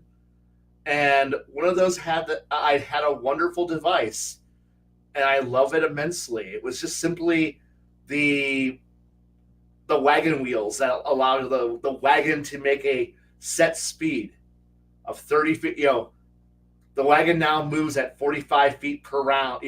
Per round, without a horse, or it's 30 or 35 or 45. I don't know. It came out of the third edition book, and it's like I'm sitting here going, okay, they've created a magical wheel that constantly turns. As long as there's two of them on an axle, the wheel turns and it will move anything at a set speed. And I'm sitting here going, how have we not had the Industrial Revolution now in our fantasy world? Now. Why? Why have we not had this moment? To get this, we had to wait for the steam engine to have wheel that goes round automatically for a long time. Well, But instead, yeah, there's various campaign worlds that are not Forgotten Realms, or they are not Greyhawk. Yeah. And if you like, we're still in 1300 AD. Greyhawk and Forgotten Realms do a really good job. They really do. But Yeah. I play in a game that's almost like Renaissance level tech. Yeah. Like my current campaign is on my beta test or alpha test day that's Renaissance level tech. They're having that. Yeah. And they're getting to the point where they can do Steam for the non-Magic users. They can use Steam engines and shit. They haven't been to that town yet where they discovered that, but they're at the tech level, and they've got the tech level to where they're also doing, the printed word. I think, I think that the magical worlds, the magical accruements that take the place of science and technology and they help leap the tech up and above. I think that's something that a lot of GMs need to play with. A lot of GMs don't. A lot of GMs are scared of it. I don't know why. Well, it's because it introduces in an anachronisms that they're not expecting or used to, because most of our fantasy games unfortunately have this thing where if you bother to it's where every once in a while you get the MST3K pseudo quote paraphrasing of, it's just a game, relax. But because the more you look at the game, the more the world falls apart. The more you look at a setting, the more it collapses, because you start to see all the rickety, if you look behind the paper mache, you get to see how bad the stage crew has botched this setup, so that way it looks good enough to play in. But don't spend any time looking at the scenery, because you might see that the rock that was just thrown at you is actually a paper mache rock, and you got a fake being, you got to do your best William Shatner moment of, oh, I've been hit by rock, and like that's the best you can do, and it's kind of sad because, and a lot of the shit was just made up on the fly without putting thought into it, and we're living still in the shadow of the make shit up era, and then reverse justify it. And unfortunately, because a lot of people don't put thought into it to understand that, okay, they quote it as written, like this is rote, this is tradition, this is how it has to be, and they don't think about anything. Like, I know all of this could go away easy by just saying there is no land ship keel, there is no self-moving wagon wheel, there is no lightning turbine, which that's okay, because no game needs to have a magical nuclear reactor. No game needs it. I know I'm somebody who likes Iron Kingdom's warjacks, which means lightning. lightning powered warjacks are a thing there. Arcane engines are a thing.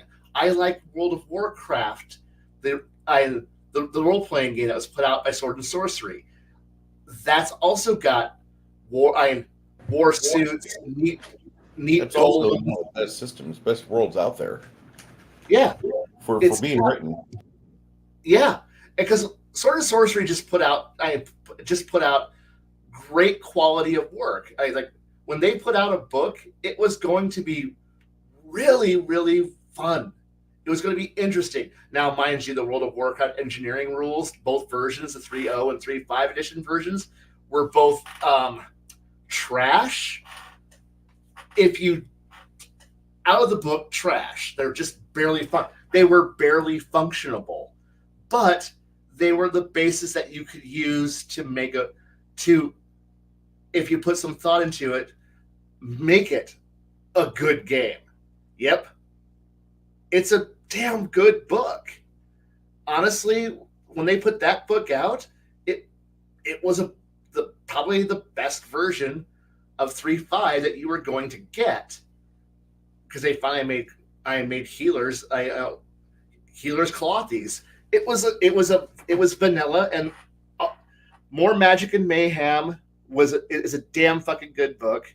Like I have all of them, and they're definitely worth the price tags you see on those things. Like, and it's a shame that we never got that 4E happened before we got the Burning Crusade book. To this day, I'm still slightly pissy about the fact that 4E killed Sword and Sorcery's ability to give us the Burning Crusade manual, because I know a lot of players who were all very eager to get to finally have their Draenei, which were pretty much the prototype for what will eventually become 4 and 5E's Tieflings. Because anyone who's honestly looked at the 4 and 5E Tiefling, they're literally just the World of Warcraft Draenei. That's all they are. They're dull demon. No, they're not. You gave them horns and a tail and made them all standardized. They're not that. They're literally you just copied a video game character, but a lot of people liked it. That's okay, and I'm not going to complain too much about it. But a lot of us were kind of hoping for it. We wanted that book, because one of the books that came out there was for the real top tier, top flight, the gods and the elemental dragon lords who had CRs in the 40s and 50s. So like they were the epic fights, the end game creatures that were legit end game creatures. And like, oh, you want to go fight a Titan? Yeah, it's going to be one of those characters that's going to punch one of Jade's top, level 40 monsters and goes, okay, fair fight time. And it would have been a fun fucking match. And I'm like, yeah. Every once in a while, I still pull those books out and go, with a little bit of dusting, a little bit of reworking on some stats, and hey, look, I still have a Pathfinder equivalent or Pathfinder 2 equivalent monster whose CR is divine. And I'm okay with that. But the thing is, those gave me the foundations for how to make a crafting rules set that doesn't suck. So the crafting rules that I work with are a combination of Iron Kingdoms and the World of Warcraft rules. I love the idea of enchanting that came out of the World of Warcraft books, because those came out of More Magic and Mayhem, because that gave you the professions to actually. So you still had the traditional magical items that came out of the box that were standard. You just rolled out of a loot table, but then you could further tailor it to what you needed to have, which was again a video game concept, but it pulled in the idea of a further level of enchanting beyond standard enchanting, and it involved a resource like in the game, which was sacrificing magic items to gain the points you need to continue to enchant a high. So all those trash magic items you find everywhere that nobody wants, and there's no resale market. You just you pass it off to a character whose dedicated job is, I'm the enchanter, and they blow up items to create magical essence to enchant an item to be a better item. And it's like, that was awesome.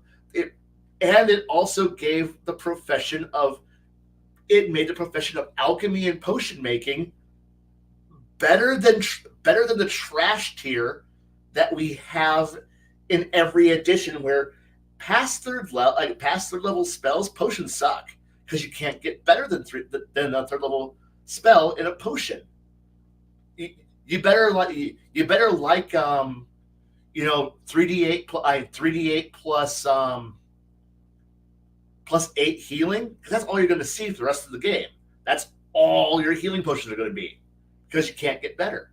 You need wands at that point, or staves at that point. Past the rods and staves past that. But now you have the ability to go, no, I'm a certain level. I paid the feats. I have herbalism, and I have alchemy. I make good potions.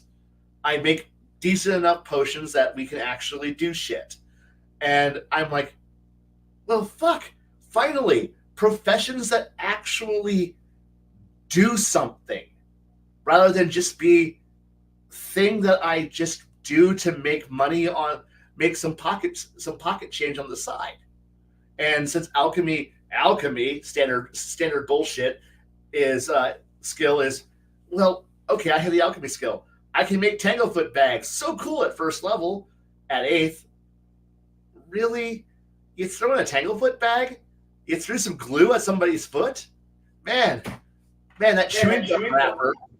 With the reflex save of 12. Woo! Woo, right. And I was like, oh man, one moment, I'm going to make a tanglefoot bag. What are you doing? Spitting out my gum? And I'm throwing it at him. And the bad guy, really? Really? You gonna make me scrape the gum off my boot? Yeah. I'm gonna kill you. Okay, that was my action. Splat. Or you're like, I made a bullet that does an extra D2 frost damage. That's cool. Not really. Meanwhile, like that book in that game goes, no, your alchemy skill stays valuable through 20th level. At top tier, at top level, you're still making awesome awesome, still useful items. Why the fuck would you not? Nah, throw thunderstones. Yes. It's like, why not do fun shit? Like why not open up the door to let people actually craft? Craft and keep their skills interesting at higher and higher levels, rather than just simply, it's a cool buff at low level, but you can ignore it past level 5. And it's like, but what if I want to keep being a master alchemist? You can make more potions. I don't want to waste, okay, everybody, here's your issue. I'm going to now issue your bandolier of post-combat healing potions. Remember, I am your cleric. I am not going to heal you anymore. Here's your potions. Take care of yourselves. I'm going to go kill God, because cleric is the most powerful class in the game.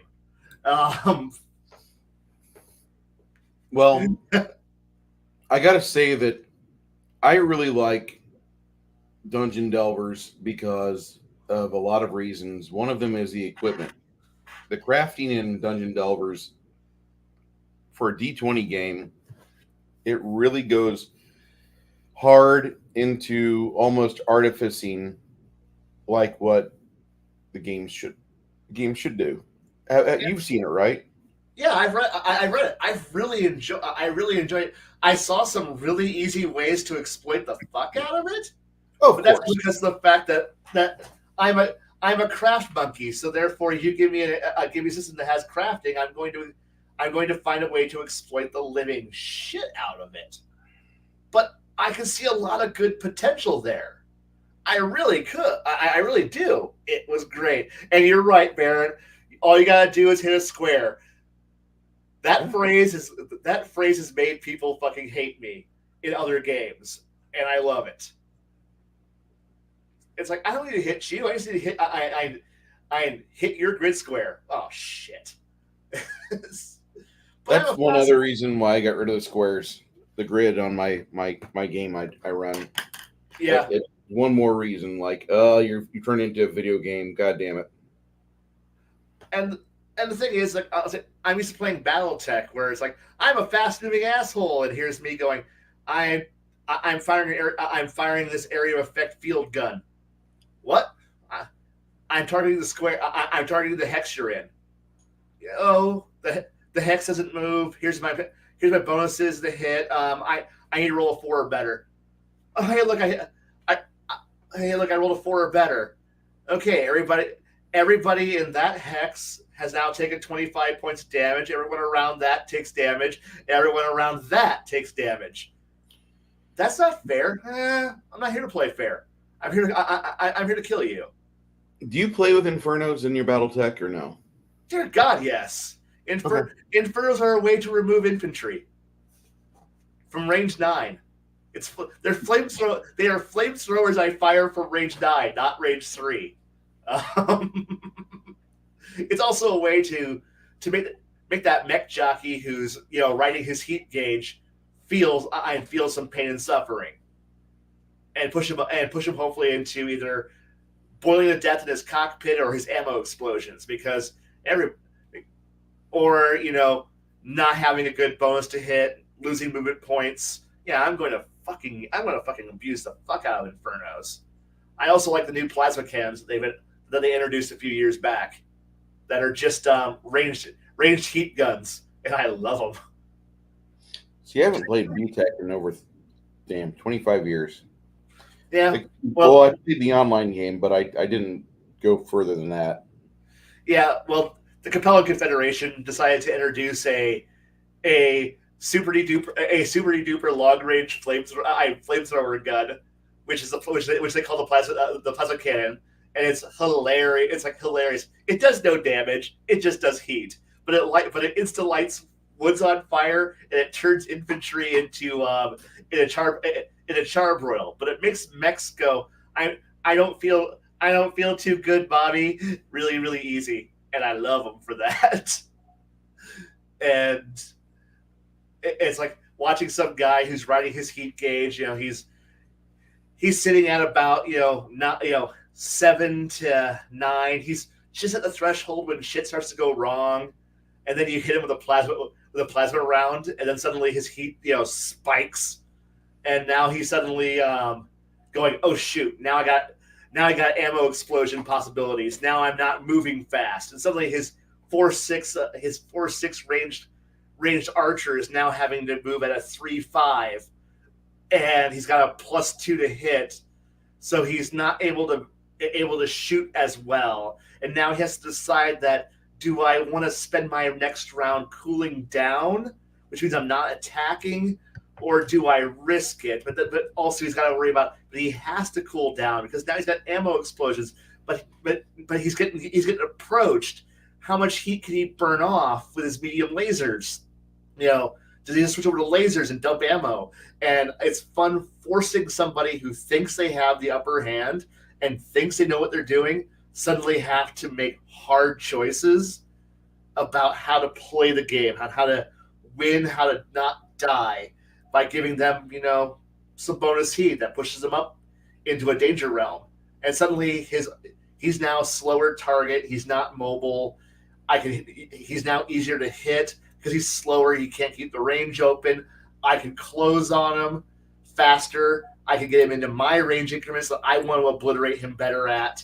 He's not hitting me harder, because honestly, a +1 or +2 to hit penalty sucks, because that's the equivalency to an entire range bracket you've just given them. So they go from medium to effectively long range, and suddenly they went from 8s to 10s, or worse, if they move, penalties to hit. And now like oh shit, because now you can gang up and slaughter them. This is why I love players like, oh, I ride that heat gauge. I bought the whole heat gauge. I'm riding the heat gauge, and I'm like, oh shit, man. You haven't played with flamethrowers, infernos, or plasma cannons before, have you? Well, I mean, yeah, mechs don't like heat, Pat, man. 10 and higher is bad, man. You don't want to go there. But I live free. I live boldly and die gloriously. I go, just no. It's just die. You're going to die. You're going to die miserably, or you're not going to do anything. And I'm just going to continue to hound you because I like playing with flankers and cavalry mechs. I like exploiting, which I got told I'm an asshole for doing, but whatever. That's just BattleTech. That's just BattleTech talk. So, and there are much smarter people who talk about BattleTech far better than I do. So, See, I know this sounds really weird. I like little speedy spider mechs with about 10 machine guns on them. yes, And yes, jump jets. yes. Jump jets on all the legs. And that way I can just like ambush people from the forest and I'm happy. I've got more spiders and piranha than I would like to admit that I own. Just for that reason, the piranha is my favorite. Because I like 10 machine guns on a fast asshole that just runs up on you faster than you can ever think, and then turn your butt, and then butt pucker you with 10 machine guns. How could you not love this shit? And I know that sounds just completely broken as shit, but the game is the game, okay? It is a game. It's a lot of fun. I can get so super into all the math and all the science behind it, all the tactics. But when it comes down to it, dear God, if I want to, I'm going to throw a whole slobber knocker full of fast shit, and it's just gonna be like, I don't care today. I'm gonna lose shit, and it's like it's fun, but I also have but I know I know I play to have fun. I used to play competitively, and and when I do go up to play with somebody in person, my question is always, do you want a fun game, or do you want a competitive game, or do you want a cheesy game? Because I'll come with three force lists, and I'll come with 3 entire units already pre-made, pre-spent, and I'll just go, which would you want to have? Do you want to have fun? Do you want to have cheese? Or do you want to be competitive? Like, if you want to be min-max and competitive, I'll pull out the min-max competitive list.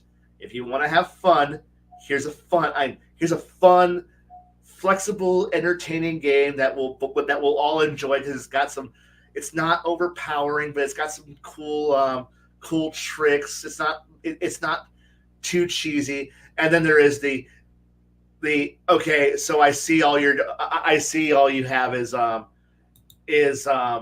Savannah Masters, and you're here to cheese me. Let me cheese back, and then throw the cheese army at them, and then proceed to go, because I too can imagine, on one end of the board, it just sounds like the revving of the engines at the start of a NASCAR race. Instead of warming all the engines up, it's like round 1, go. Whee! And watch the insane. Because I also have a great amount of joy for telling people of, please make a piloting skill check. What do you mean? You're trying to bunch everybody up into this thing, and you cross water there. You're trying to make a turn on a flat surface. You need a skid check. Oh, okay. And then watch mechs, watch hovercraft slamming each other like you're watching a bumper car course, and then watching shit explode left and right because it's like they brought 24 hover tanks to a, because like obviously they think they're playing Ogre GEV, and I'm playing BattleTech, and then I'm sitting here going, okay, you asshole, play with the rules. Play with the rules, my friend. And then all of a sudden they're like, oh. And then it's like, well, I'm going to, and I'm like, okay, I'm going to introduce you to a weapon that you probably haven't heard before of, Thunder. like, wait, what's that do? Okay, I target the first thing. I miss. Okay, I hit the next guy. Okay, I hit the next one. Okay, I'm gonna hit one of you fuckers. You know that, right? Eventually, my dice are gonna roll. I roll 11 or 12. Yeah. Okay, I hit that guy. He explodes. Well, he was 4 down the line. I know Thunder LRMs. They track down the whole line. The whole line. You don't realize that's how it works. Oh, that sounds. Yeah, I know. But and when you introduce people to weapons that they are not used to seeing, and then I get my list of shit. I'm not my BattleTech version of shit that because I know you've seen Mr. Welch's shit. I'm no longer allowed to do in role playing games, right? Yes, it's one of my favorite things to List. do is to surf that. That is a great list. Over the years, I have a similar BattleTech list of shit I'm no longer allowed to play, which is pretty much everything except for mechs. And even then, I'm not supposed to. I use a lot of cheesy mechs because, well, that's not fair because they're coming to go play an assault versus assault punching match where everybody just shoots at each other until they get within punching range, and then it turns into punch, kick, shoot, punch, kick, shoot, punch, kick, and I'm like, I'm not here for that shit. And eventually, I'm slowly told over the years it's like losing out on infantry, field guns, artillery, vehicles, airstrikes, off-board, on-board, minefields. That's right, pre-placed minefields, hidden units. I'm no longer allowed to use LRM deployed minefields. Stop using smoke. Stop lighting the forest on fire. No, you can't use it. Stop using a parking garage as a fortress full of gun barrels. No, vibro bombs and command detonated bombs are not allowed. No dive bombers. No railway guns are not allowed. I'm like, but no railway guns. It's a railway gun. What's that? It's just a railway gun. It's a railway gun. I know, but they don't like it because of the fact that because there's no rules for a locomotive. I built one in the rules, and it can tow the railway gun, which is just a long tom, at a speed of, I think it was like it topped out at 812. So the railway gun, and because the railway gun can move and shoot, it didn't need to stop. So as long as it was moving on the tracks, it can move back and forth, forward and backwards at speed 12, and shoot. And yes, I wonder if it's in that bad a condition, if that acid rain has actually done that to it, or if that's just somebody's fucking with us. Because here's an earlier photo. Yeah. I guarantee the French haven't been maintaining it. So, but I do actually have a model of that gun. Is it a Reaper model? No, this is actually an old Hasegawa model. 1/72nd scale model of Leopold. I haven't built it yet. Someday I will build this monstrous railgun model, which is unfortunately only 1/72nd scale, so it's not quite D&D scale. But I guarantee you, I put it on a board, players will be like, "Oh shit!" I go, "Yeah, this is the super weapon model for the scenario that we're about to play." What's that thing? So they said, "I reduce your town to rubble." What do you think we're to do with BattleTech Mecha? Probably just convert it. They probably look at it and go, close enough to DACA, to enough DACA, but not enough DACA. Because you got to look at the average battle mech and go, okay, it's carried missile launchers. It's not, and they're tall, but they're not like Titan tall, but they're still big. I mean, the Mad Cat is only a bit taller than a lamppost. Than a telephone pole. So when you're driving down the street, look at a telephone pole and say that the average telephone pole is about 30 to 40 feet tall, and go, that telephone pole top is the top of a battle mech. And that'll give you an idea of how big they are. So they're bigger than dreadnoughts, but they're smaller than the big. So they're about, and they're a little smaller than on par with a Reaver, maybe, or no, Warhound. Reaver's bigger, Warhound Titan. So it's like you'd see them like they look at them as fast Gargants, probably fast-ish Gargants. So I'm just gonna use the Mad Cat because the Mad Cat is something I got memorized, because you gotta know what you're gonna fight to kill it. And so you got 2 LRM-15, so that's a lot of missiles. So that would just be a standard, probably, if you're just going to convert it to just generic fucking Warhammer, it would probably just be, a standard rocket attack. So you'd probably see your Strength 8, Strength 9 crack missiles coming off of the it'd probably be an LRM. The LRMs would probably be considered to be depending on which edition, a pie plate or attack D3, D4. Now, is this Dora or is this the Leopold that you have? Leopold. I have Leopold. Okay. I have Leopold. I try to check out a Dora. Anyone's got a Dora models, like they're way overpriced, or the scale is way tiny. And that was the biggest Leopold model I've ever found. That's not unaffordable. Like, I could afford that model. Yeah. They have one on Amazon for $47. I saw with the figures. Yeah. And it's pretty.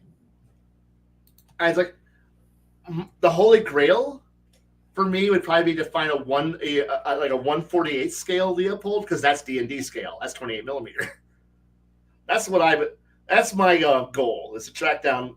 Yeah. That's pretty much what if I was to actually build mine and make it nuts and actually paint it right, that would be what I would have. That's a beautiful piece. It really is. Because Hasegawa makes a really beautiful makes beautiful models.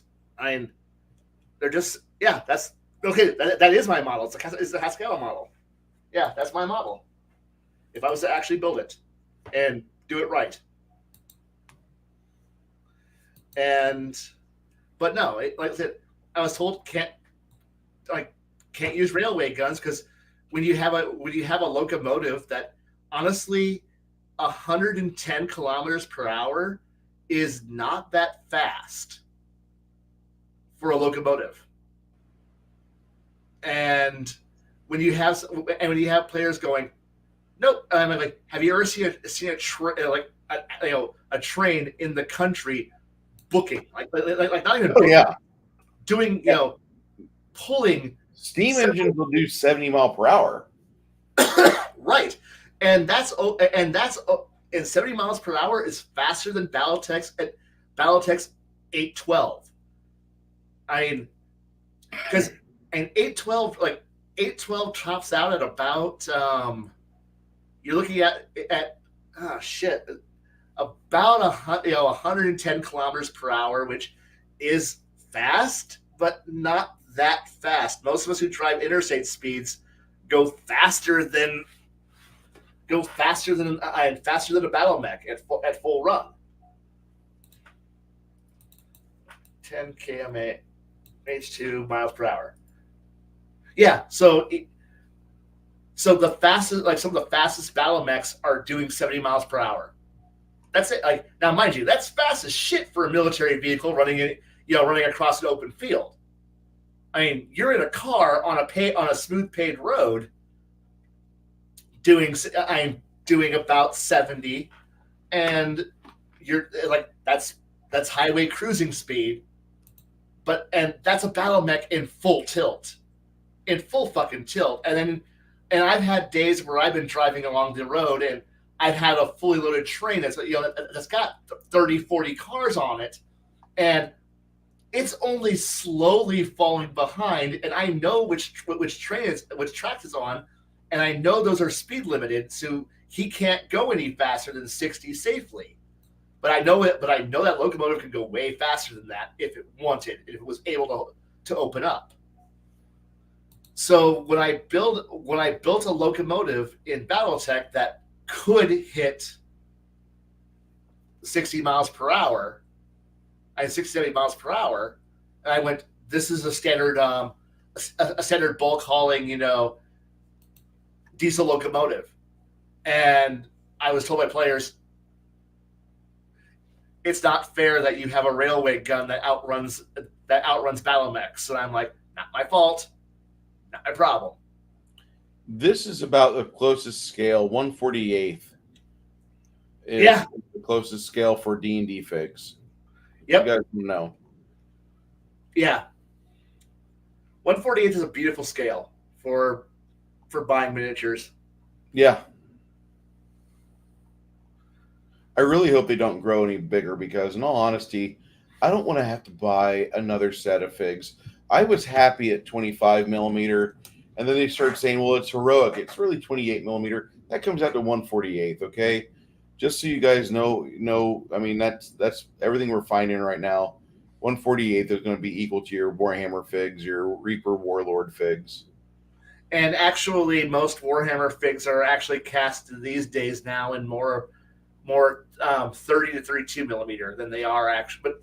But GW is also inconsistent as fuck. Yeah, I wouldn't trust GW. Scales. You want to be close. Go with Reaper or Mantic Games. Mantic Games makes a very fine set of miniatures. And I was showing off the Goblin Dog earlier. Here's some other Goblin figs.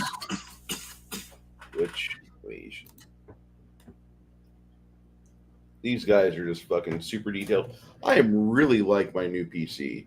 I know I'm not trying to be, but I went and I'm like, okay, well, I'll just get a new PC because the one I have was having serious problems. Middle of the stream, just powers down. Yeah. Yeah. But I mean, there's a detail. That's what I want to see. But these guys are well done.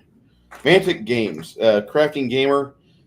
If you want to get miniatures and not have to, I know you can print off your own figs. Mantic Games does a level of detail that Warhammer and Reaper really don't. They really don't do that. Shut up now. No, I'm trying to remember what was the 28 millimeter wargaming. I wargame because I just sold the last of my miniatures for that.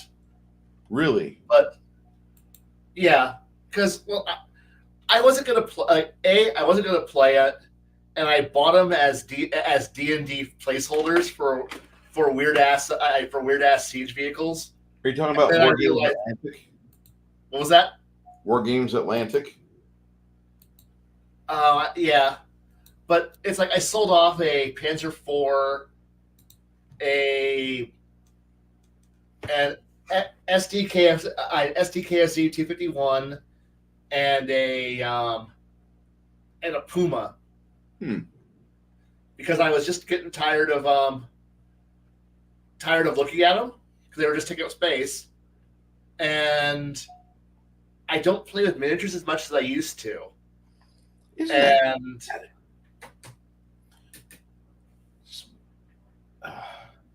And so, pawning, I pawned them off on some people who were who were willing. Because the thing was as in one of my moves, I unfortunately broke a lot of the antennas off of them.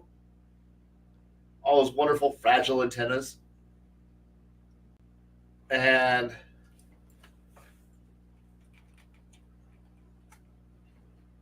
yeah, it's Flames of War, I think. No, Flames of War isn't. Who's it? It doesn't matter. Like I said, I sold them off because I was just I just needed to do something else with with the space. I don't have infinite room for everything that I would like to own. I know the feeling. I completely understand that. This is Bolt Action Stalingrad set. Yeah, there it is. That was the game engine I was buying shit for. Yeah. I was buying out of, and I was just slowly selling off vehicles because I bought them, built them, and then realized that most of my players didn't need to play, didn't need to have a burnt out vehicle on the table. When all I gotta do is just draw out a rectangle on the board and go. That's all they need to play. Yeah, I I liked having a Greyhound Scout car on the table, but did anybody else really have the comprehension of what the vehicle that they were up against was? Not really.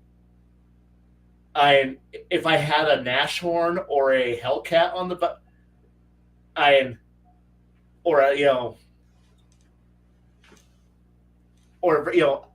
a field gun on the table, all they would one player would be able to go, I know what that is, I know what's there, I know how, like, I can respect it. Everyone else sees big gun, armored vehicle.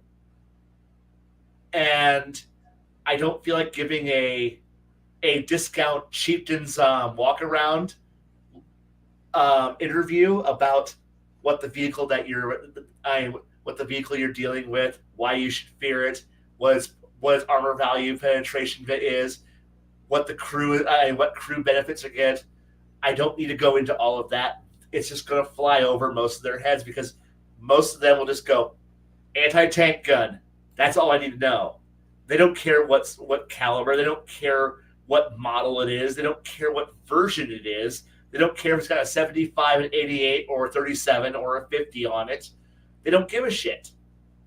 I mean, a few of them might recognize, oh, hey, big scary gun on four-pronged base. That might be the 88. We should probably not get in front of that. And at that point, I'm like, okay, at least one of you knows the basics, but everything else you don't realize. They just go tank, tank, tank, tank, tank, wheeled tank, tank, tank, tank, tank, tank, APC. Yeah. And I'm like, okay, I'm spending money on models that nobody gives a shit, that nobody except for one guy at the table will give a fuck. I could throw all they go is tank, and I will feel sad because oh good, I spent $45 and 4 or 5 hours of my time building this model so I can use it for one encounter, and then you'll all go, it's a tank. And here's me. Could you at least comprehend that? Could you at least identify the model? At which point I get a World of Tanks player. I know what it is. Oh, good. Oh, good, World of Tanks player. You know what it is. Yay! Do I get a gold? Here's your banana sticker. Oh, I got a sticker. This Scratchy Smith. I got a sticker. I knew it was a tier 5 German medium. And here's me. Yes, kid. Tier 5 German medium. Congrats. I'm going to go over here and shoot myself for realizing that I just wasted $45 of my life. That model represents 3 hours of my life working. Fuck. Yeah, that's a disappointment whenever you have like a piece of work that you do like 5 or 6 hours in, and then like nobody appreciates it. They do their best to kill it off very quickly, and then like anytime you try to mention it like that or something, it's going to be making a return, or we're doing a repeat on this plot point, and your players are like, oh hell no, we're going to kill every one of them. Like, let me keep it on the table for longer than 5 minutes, please. Yeah, I know.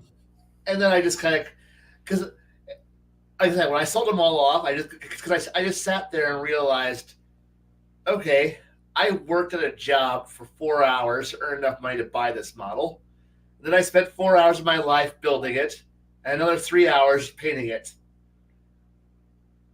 And it dies in 30 minutes on a table. Yeah. And I'm just sitting back and going, no, I don't need to have a fleet of German and British and American tanks and armored vehicles just lying around in the offhand chance that someday I might be able to run an encounter that will involve the armored forces of a fantasy empire using a magical fire throwing weapons and using ingeniously crafted telekinesis rings to magnetically propel to telekinetically throw high velocity darts at people through what looks like a gun barrel, and then go, okay, that was cool. I put all that work, and the party just kind of goes, eh. Mostly because they're using a hodgepodge of whatever the fuck they managed to find or scavenge from my own pre-painted miniatures to approximate their own characters. And because like there used to be a time when before I ran for high schoolers, that I would buy miniatures for each of my players, and then I would paint those miniatures for my players so that they would all have very well painted, very good miniatures to identify themselves with, because that was my service as being a GM, to immerse them. But then I realized that trying to keep up with yearly changing out students who may or may not be there, I'm just like, you know what? Don't care. Like, I don't want to say I don't care anymore, but I'm not going to invest the money that I used to invest. No. Into into miniatures that nobody really gives, like, because I used to have players who used to look at it and go, I love this miniature. This miniature represents me and my character. This is awesome. And I'm like, I've never had that. It's like, yeah. Oh no, I got players that print off their own figs all the time, and they like paint their figs. They're really talented, like Chris and Greg, fantastic painters, but they never are like, this is me. And then they have that authority, or they just have that assuredness in their voice, but like, this is my character. They don't ever do that. They don't ever show like super pride about the characters they've got. Like, they are thankful to one another because they painted a figure for them, or hey, thanks for printing off this large figure for me, that's awesome. But they're not like the miniature players that we used to have in, like, say, the 90s. Whenever like you'd give somebody their own miniature, like, you damn near got a Hummer for it. I mean, I know that sounds weird, but like back in the day, like the miniatures were more rare. And now here we are able to do complete customization on a figurine. That's great. That is absolutely wonderful. It's like, good. I would paint a miniature for somebody. They have a cool miniature from that point forward, and I get I get a burger meal out of it. Hey, cool. At Fair least trade. something. Yeah, and now they got a cool miniature. It's like, so when I look through my miniature box is currently at stored at the school at the moment, I look through them and I can go, I remember everybody's characters who played these. Like, yeah, I've got a bald dwarf with cool tattoos. He's carrying a beer stein, and a warhammer in one hand and a beer stein in the other. And I'm like, his helmet's kind of crooked under his arm. He's got his hammer and a beer, and that fit his, like, he's like, when I painted him, he goes, I want tattoos on my skull, because he's bald in real life. He goes, my character's gonna be bald too. I'm like, so I found a bald dwarf, and he's got a big bushy beard, and then sat there and goes, give him tribal tattoos along, where his hair should be. So I sat there and painted, with a very thin brush, painted all of his tattoos on his skull. And he goes, hell yeah, that's good. Now seal him up. And spray paint him down and go, yeah, he's good now.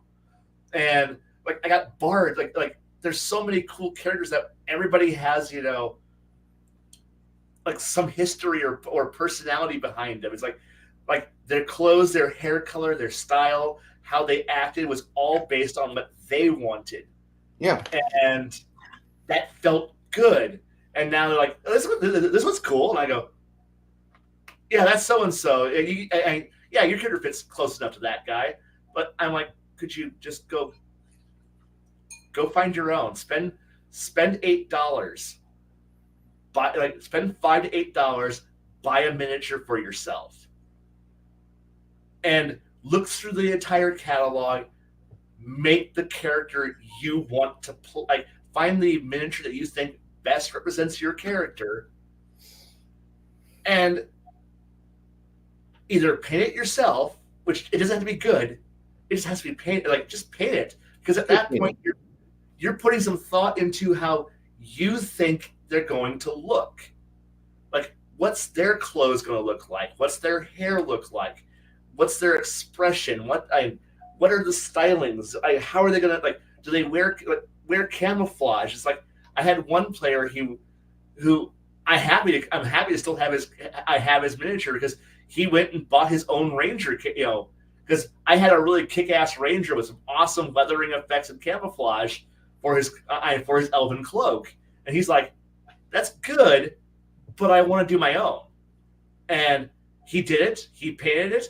It's nowhere near what I did, and I'm not the world's best either. But he sat there and went, "This is what I did. This is what I like. This is how I think my character looks." And I'm like, "You want me to seal it real quick?" And he's like, could you do a quick dry brush for weathering on it and then seal it up for me?" Yeah.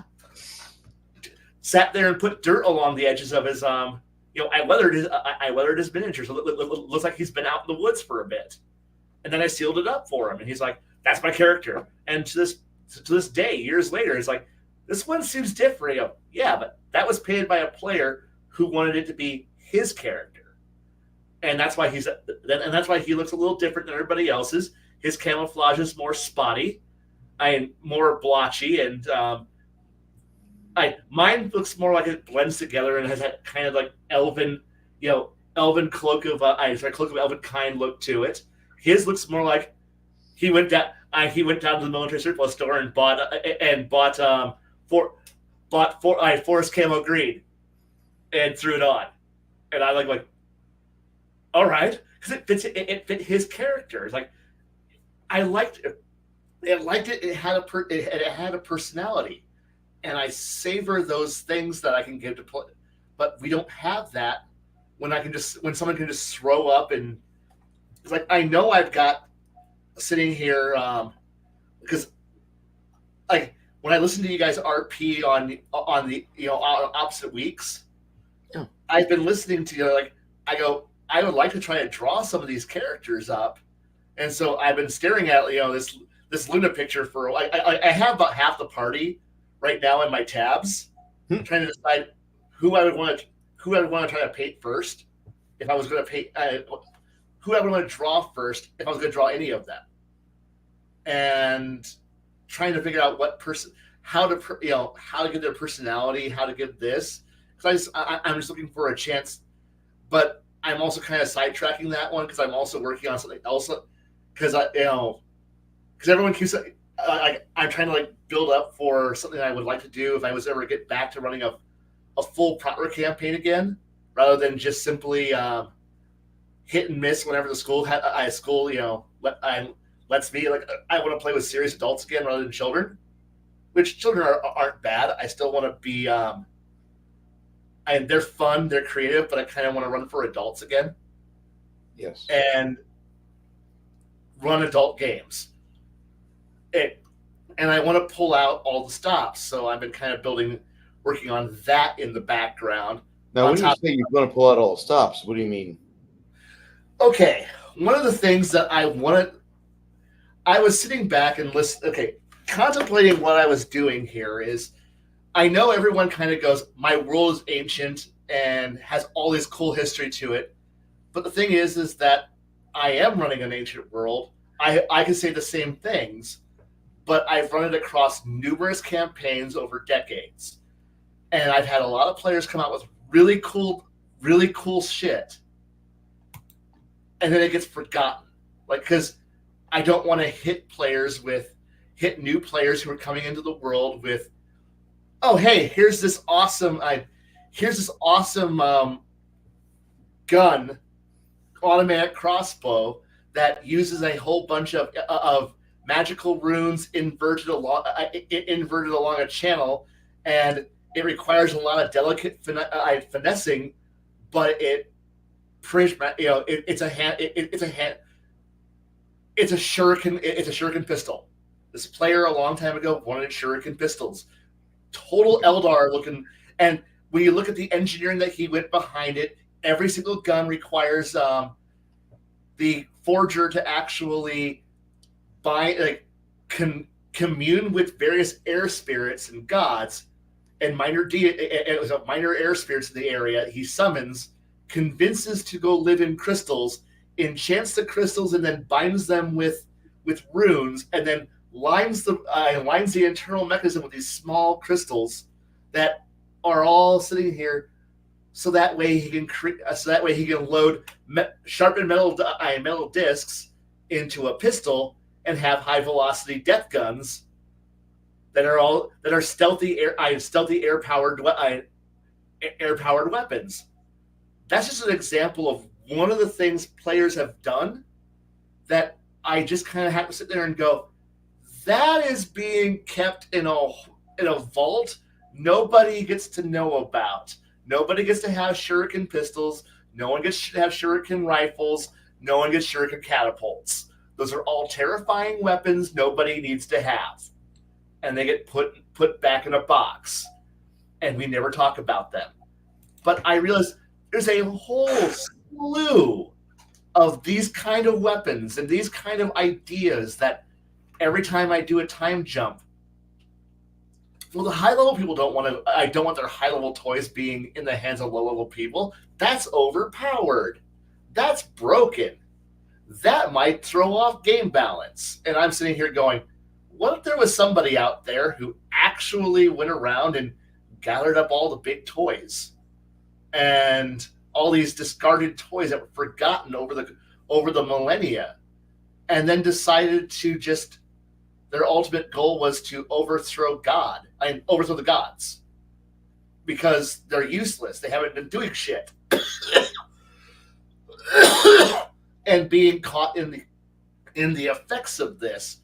And in essence, what I was kind of aiming for is, what if there was I know this is for Exalted players out there, but what if there was a first stage Solar who decided to show up and go, look at all these cool toys, I'm going to use them, and I have all these powers, and then let players start not at when it all, like, let them play through the lead up to when all hell breaks loose. So there's a chance for the party to build up a base, build up levels, figure out what they're going to do, point them towards being heroic, but in the background having this ball of something that will eventually explode into being awesome, and let the party decide if they want to join in on the awesome, or be heroic. Like I want, because all of my players in the past have been status quo with minor slow conservative improvements that are incremental, that maintain the system because it works. And I want it to run it. I run it as what would happen if you had somebody who is as powerful as players can get, whose entire job is to coming in and going, no, the system is complete shit. Why the fuck am I like we all know it's shit. Why are we playing around like the idea that it doesn't smell? And working up to, it's like having that one person who just goes, no, I have the power to be able to, they don't have all the power yet, but working towards it is like, and I want to have that point when somebody stops and goes,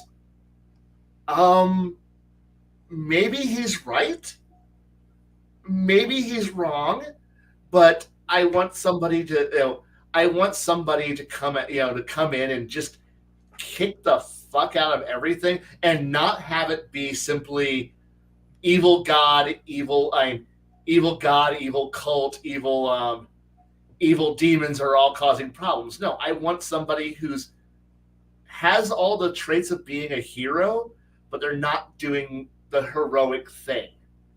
Or they are doing the heroic thing, but they're not doing the heroic thing that makes everyone happy and rich. They're sitting here going, I'm putting in the homework to start figuring out how I want to do this, because I'm looking at piles of all the toys, tech, magic, and other crap that has been built up by players over the years and just shoved off to the side or kept for a rainy day. For, like, if ever I need to break it out, I've got access to this. And it never happens. There's all the, and of course, these people die because, old age happens, and then time moves on, and these items sit in lost vaults waiting for a master who's no longer existent, and their descendants don't even know what they are, and they're sitting. I was like, it's in essence kind of going with a dark age of technology, but with magic. I know it's kind of what D&D honestly actually. So this is going back to D&D's roots, but pulling out not artifacts from the back of a book. No, these are artifacts that were leftovers from previous players who were never employed.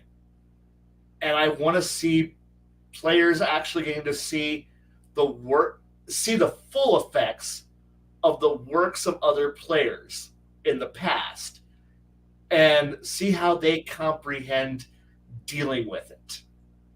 I dealing with the first, the first aid shit coming back and being used on people who are nowhere near, who are currently nowhere near what the first aid was like. I know I'm using exalted terms here, but it's the closest analogy I've got. It's similar to, like, if somebody started pulling out War of Wrath, in Lord of the Rings, first stage the War of Wrath levels of insanity and crap in the late third age. Oh my god, it's way like, oh shit, this little personal combat knife is the most badass like in the entire universe. Like, that's the level of shit that I've seen players build with, because when they get to about 15 to 18th level, they're starting to create custom gear, custom equipment, and then they die because they either died, were assassinated, or old age came, and death came up and said, "Hey, it's time to go." Because I know when I run my worlds, I don't run death as a harsh and evil mistress or a harsh and evil person. It's just somebody who comes along and goes, "Hey, it's time to go," and they escort you off. And that's really, like, my death god is not that bad a person. It's just they got a job, and when the time is up, time is up. And so, and eventually a lot of my, and even the elven characters, guess what? You have a lifespan, and the world has been old enough and been around long enough that even the oldest elves are dead. I have passed, like there are only a few who've been around for that long. It's been 2.5, almost 3,000 years of, about 2,500 years of player characters have been in the world life. It's seen multiple cataclysms, multiple apocalypses, things. There's been rise and falls of civilizations. Things have been forgotten. Things have been lost. Things have been rediscovered and then lost again. There's shit that's out there, and people are walking over ruins and don't realize it because it's been buried by time. I mean, we can see it today when we're walking around and go, wait, there's an entire Roman village under our feet? Yeah. How do you know? Like that you don't know unless you had space, space orbital radar who can detect the subtle lumps of this ancient road. Hell, they're still finding a like a village in Germany that's out in the forest, and it was a Black Death village that was wiped out by the Black Death, and it was just buried and lost. And they found it in Europe, where everything's cultivated and everything's developed. We know everything. No, they found an entire village, it's almost an entire intact 1300s Black Death era village. Just they found it, and I'm sitting here going, well, shit. And I've killed off massive quantities of my populations in my world. Like I've had multiple population bottlenecks where the population is seriously contracted and then comes back out and then contracts again, then comes back out. Like the world population is not high at the era that I run in. So I know some people and I know that who looks at it and goes, oh no, technological. No, you need a certain population in population concentrations to be able to sustain high technology, to sustain high magics. When you have a massive die off of a population, if I was to say 30% of a population base dies tomorrow, just dies. The big bad coup was as scary as everybody said, and we had a population loss of 30%. That would be crippling. That would be a devastating loss because that's 3 in 10 people gone. Their skills gone. Their knowledge is gone. I have killed off populations in my games where the population kill off has been around 50 to 80% loss of life, loss of populations. That's a lot of people. That's a lot of jobs. That's a lot of people who were running things because that 80% swath of death that comes through and just scythes through the population. It wasn't all just one big event. No, it was the initial event plus the collapse of infrastructure, plus the collapse of farming, plus the collapse of transportation that leads to a cascade that eventually leads to a 50 to 80% loss rate of population base that leads to into that horrible number that when you look out into from the few fortified settlements that are still out there and look out over the vast lanes, and all you see is rusted out cars for as far as the eye can see from on highways. Is anyone going to go out there and clean it up? And at which point somebody goes, there aren't even enough people to bury the dead. You just got to give up and just go, we can't, you can't clean it up. Or you might slowly try to clean it up. And that's the world that I was running for you guys in my one shot. Mm-hmm. Was actually that kind of a world where, yes, you were part of the Byzantine Republic, but vast tracts of the country are still rusted. When you go out from any one city, there's about a 40-mile radius of it's cleared out. It's safe. The roads are cleared. But once you go out into the wilderness, past 3 or 4 hexes away from a city or past the rail lines, there's still roads choked with the people who were choked with the ruined vehicles and the rotting, and the skeletons of everybody who was trying to flee the cataclysm that happened 100 years ago. Nobody's had time. There's still not enough people to bury the dead. And now it's been so long, there's no one dead. What are you going to do? Build a mass charnel house for them? No. You just realize that when you're out there in the woods, this overgrown patch of dirt and debris that you're going in, that was a highway once. And what you're hiding behind are rusted out cars, and there's probably some decayed corpses in there, and their personal effects. There were people who were fleeing, and this is what and you're seeing a ruined city. It's been overgrown, and it's now monster infested.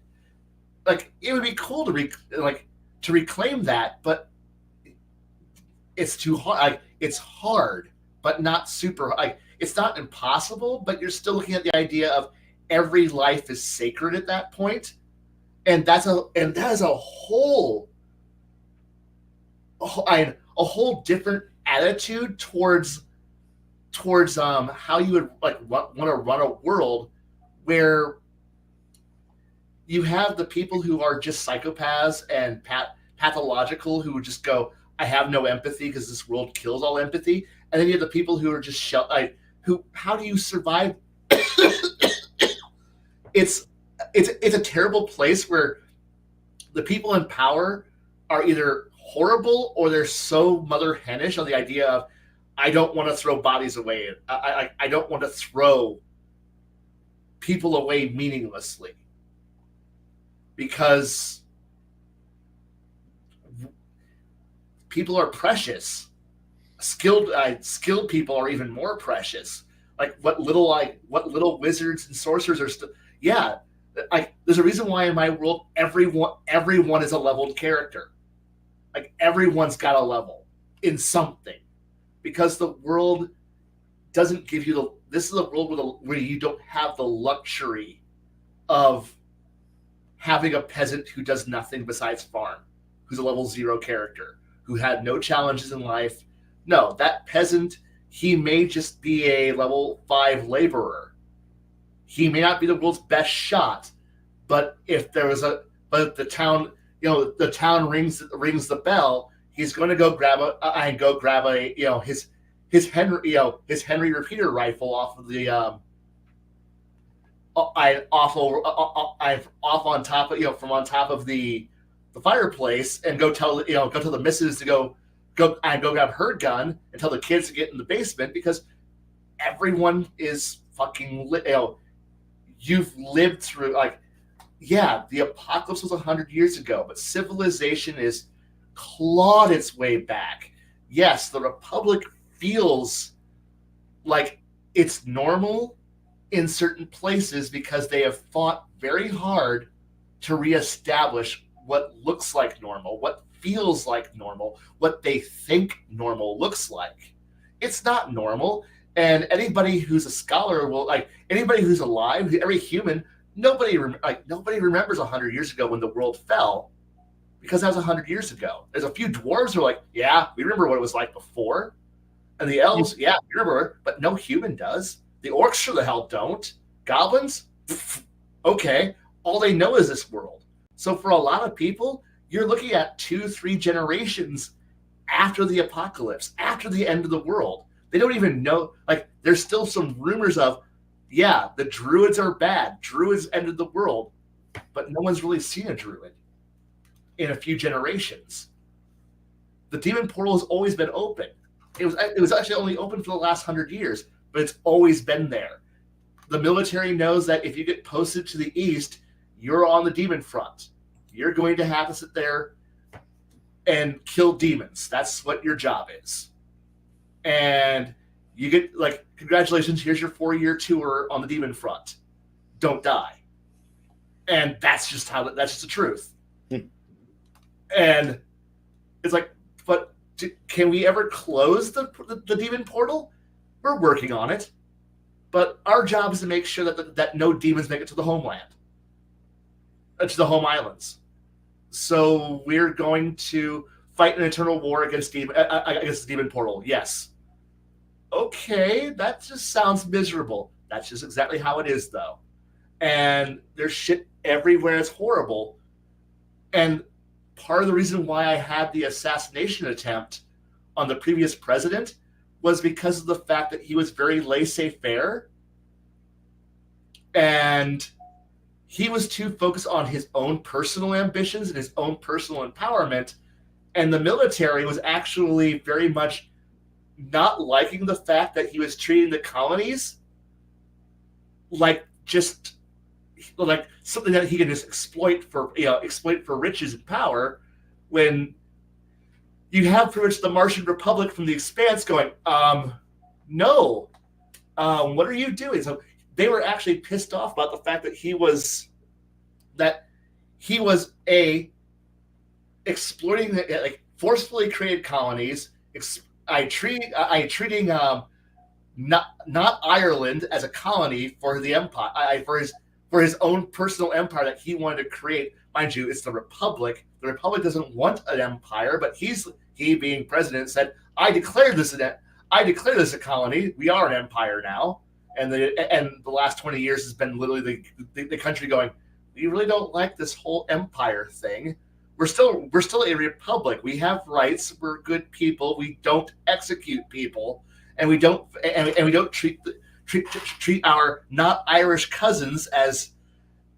I know we're a bunch of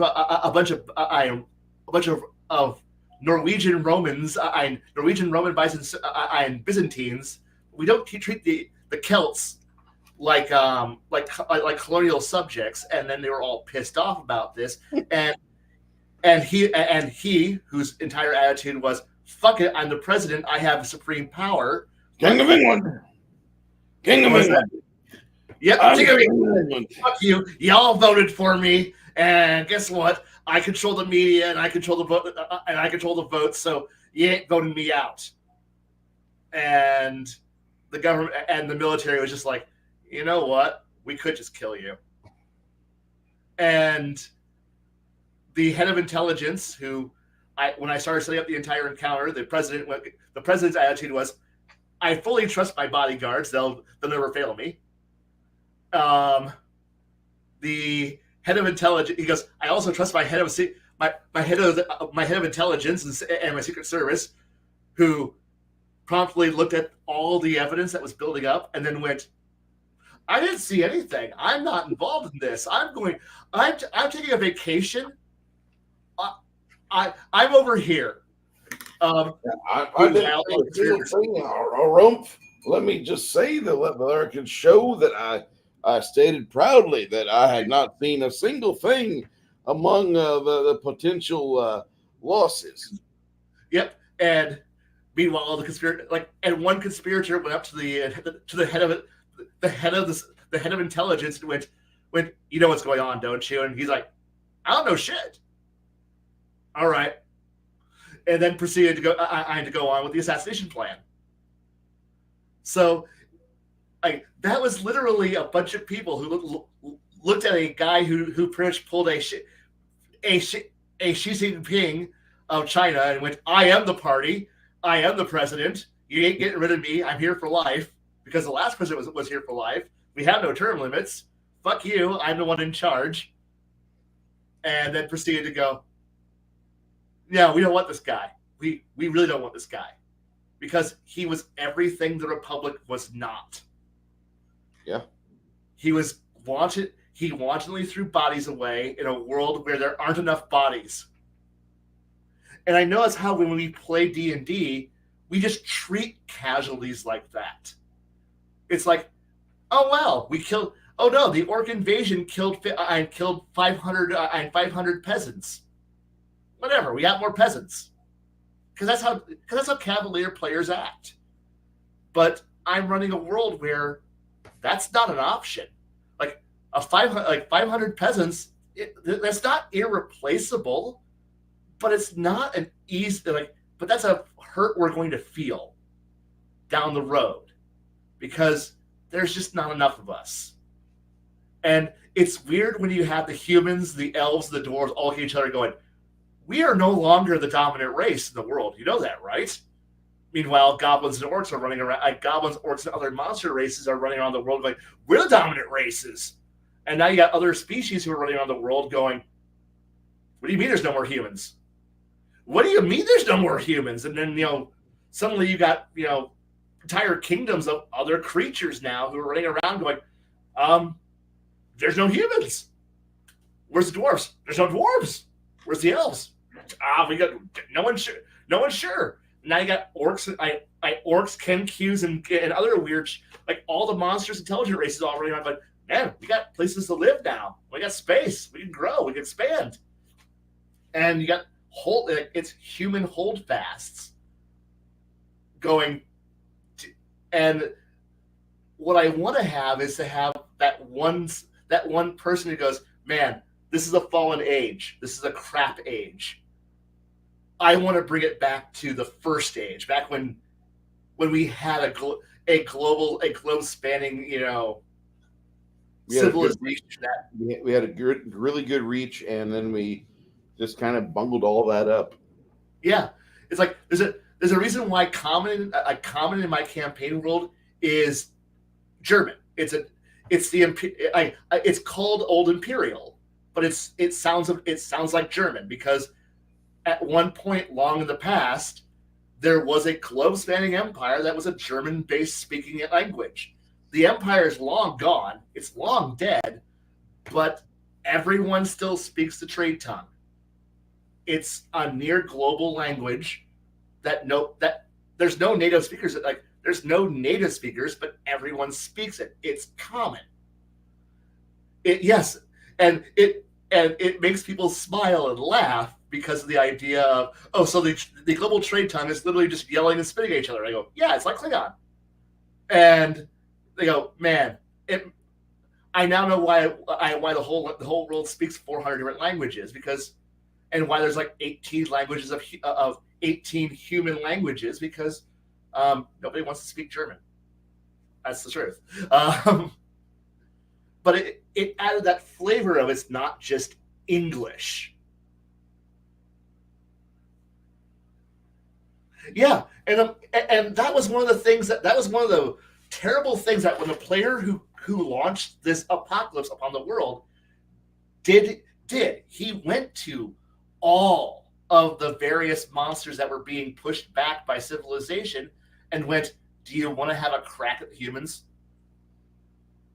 Do you want to have a crack at the dwarves, the demi-humans, and the elves, and all the monsters? We would love to have a chance. We've all been pushed into our little reserves, onto reservations, into little holdfasts, little areas where we're allowed to exist because, and then he's like, good, I'm going to, on this day, I'm going to end the world. On this day, start eating. And he warned, he just went out and warned all the cryptids of the world, all the monsters of the world, and said, on April 15th, I'm ending the world. And all the monsters were like, what do you mean that you're ending the world? I'm planning on ending the world. What do you mean? Destroy the world? He goes, no, I'm going to end the current age of techno-magic.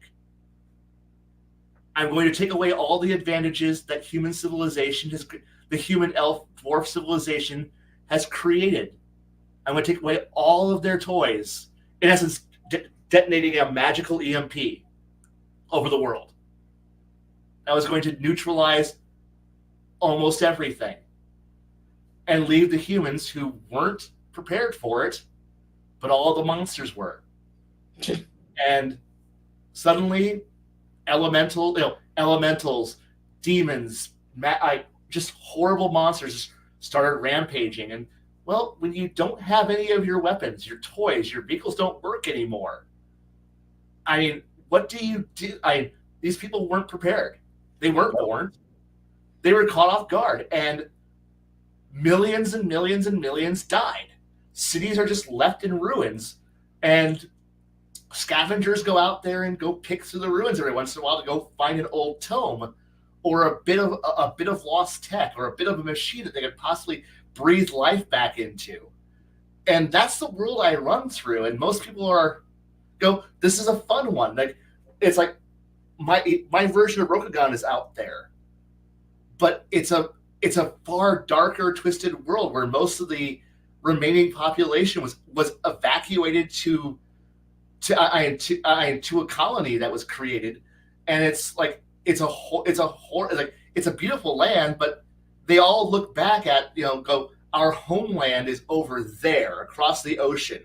That's our real home, and we want it back because it's currently about half demon infested, and the rest of it is just magical weirdness. And they periodically launch invasions to try to retake futile. It's a futile, endless fight against endless demon hordes on the idea that someday they'll get to see their. At this point, it really is the "I would have liked to have seen Mars green" phrase from The Expanse. They want to see their homeland appear one day, and thus the Twilight Empire, which is what it's called now. It's no longer the Diamond Empire. It's no longer the Emerald Empire. It's just Twilight Empire. They know they're in the twilight of all existence. Their time is that they know that their time is past, but they're not going to go down. They're not giving up, and they fight an endless, brutal war against demons and monsters to reclaim. They want their ancestral castles back. They want their ancestral lands back. They know that the price they're paying for it is excruciating. Like, it's bloody and terrifying. Nobody would want to sustain this, and when it's over, they'll never be a vibrant people again because they bled too much, or they might. Who knows? And I like the idea that if somebody who's like a first age character, somebody who had all the power of the first age, was to look at the Twilight Empire and go, I can fix that. And look at that and go, I can fix that. Look at the Bison Surns and go, I can fix that. Look at the elves and go, I can try to fix that. Look at the dwarves who are living in the ruins of their former republic and go, I can fix that. And think of the levels of what somebody and looking at the idea of why isn't anyone helping fix this? And meanwhile, everyone goes, so we're just trying to live. We're trying to survive. We're trying to eke out just another moment of to live in this miserable world and have this villain who might not be a villain, but he's going to do. But he or she, I haven't figured out what I want to go with their gender yet. They're just going to look at the idea of a world and go, it needs fixed. It needs changed. But it's not going to be a hey, y'all get free will to decide how you want to change. No, I'm going to fix it for you. And that's kind of something that we would like to see happen more from a design standpoint before the book goes gold. That's just one of my constant complaints. You want to have a chance to have input, right? I don't need the input. I need them to build a world that's going to be functioning. Yeah. And see, all of this came to mind, because I've just been reading a lot, and this idea came through, and I'm like, when the world I've run and created is a shithole. It's a horrible. It looks okay from the surface. It looks okay if you only think of it like in video game terms, where you have your quest zones, and you go out into the wilderness and you go fight random shit to get loot. It's perfect for that. It's fit for people to go out there and be miserable people. Just miserable people. And dicks, because this world is a world of dicks being dicks to other people. But I sat with a moment where I'm like going, the whole point of what, I know everyone's like, it's all grimdarky. And I'm like, yeah, it is kind of discount Warhammer 40K. It is a grimdark, miserable setting that is, if you think about it, it's terrible. It's terrifying. But the thing about it is that one of the things that grimdark is fantastic about is the stories that people cling to and write for. Yeah, you're right, Connell. You should be if you wanted to vote for be the right for president, I think you might actually do better than the previous president. I think you actually would. Actually, I know you would, because you got good people until you know, and not just simply go, oh shit, I can get rich off this shit. Fuck yeah. But no. But I think the thing is that the stories that you tell in a grimdark setting the ones that resonate with people are the ones that actually provide that little flicker of light, that little flicker of hope. you know it can't last. It's a grimdark setting. It's just going to grind you down. No matter what you do, you can't win. You can't win. But it's the sheer act that you got up today, and you're going to get up tomorrow, and then the day after that, until life finally kills you. But you don't make it easy. Make death have to work to get you, and you fight to defend what little itty bitty bits of hope and joy that you could find in a miserable setting. This is the ideal behind why cyberpunk is so appealing. You're in a miserable, dark, horrible setting that's decayed and garbage filled, but you're a small flicker of life. You can either burn out and go out in a waste, or you can try to fight for something, just for a day or two, just for a week, just to do something interesting. And I know those are the stories that players and writers and people who read these stories cling to. They don't cling to the 1,000-meter tall walls and the glorious, badasses that do badass things. No, the stories that resonate is that badass super warrior who's putting himself in between a child and the forces of darkness, and then asking the child, "Hey, pass me another. I need another magazine. Could you pass me the ammo?" And the kid hands over more ammo to you, so that way you can continue to fight. Those are the stories that resonate. Those are the stories that go that people go, "I'm not crying, you're crying," or because they like the idea of the super soldier, the awesome sauce character who is holding a door open just long enough to let some more peasants into it, some more civilians and innocent people to get into a fortress so that they can make a last stand to buy time for them to make it to safety. Those are the stories that resonate with people. Yeah. Like the reason why is I don't like the average, I'm a badass in badass land fighting other badasses. That's boring shit. But the stories I do like is, oh shit, I'm in over my head. I'm doing my best, and everyone's looking up to me as though I'm somehow the hero. I'm not the hero. I don't know what's going on. I'm making shit up as I go.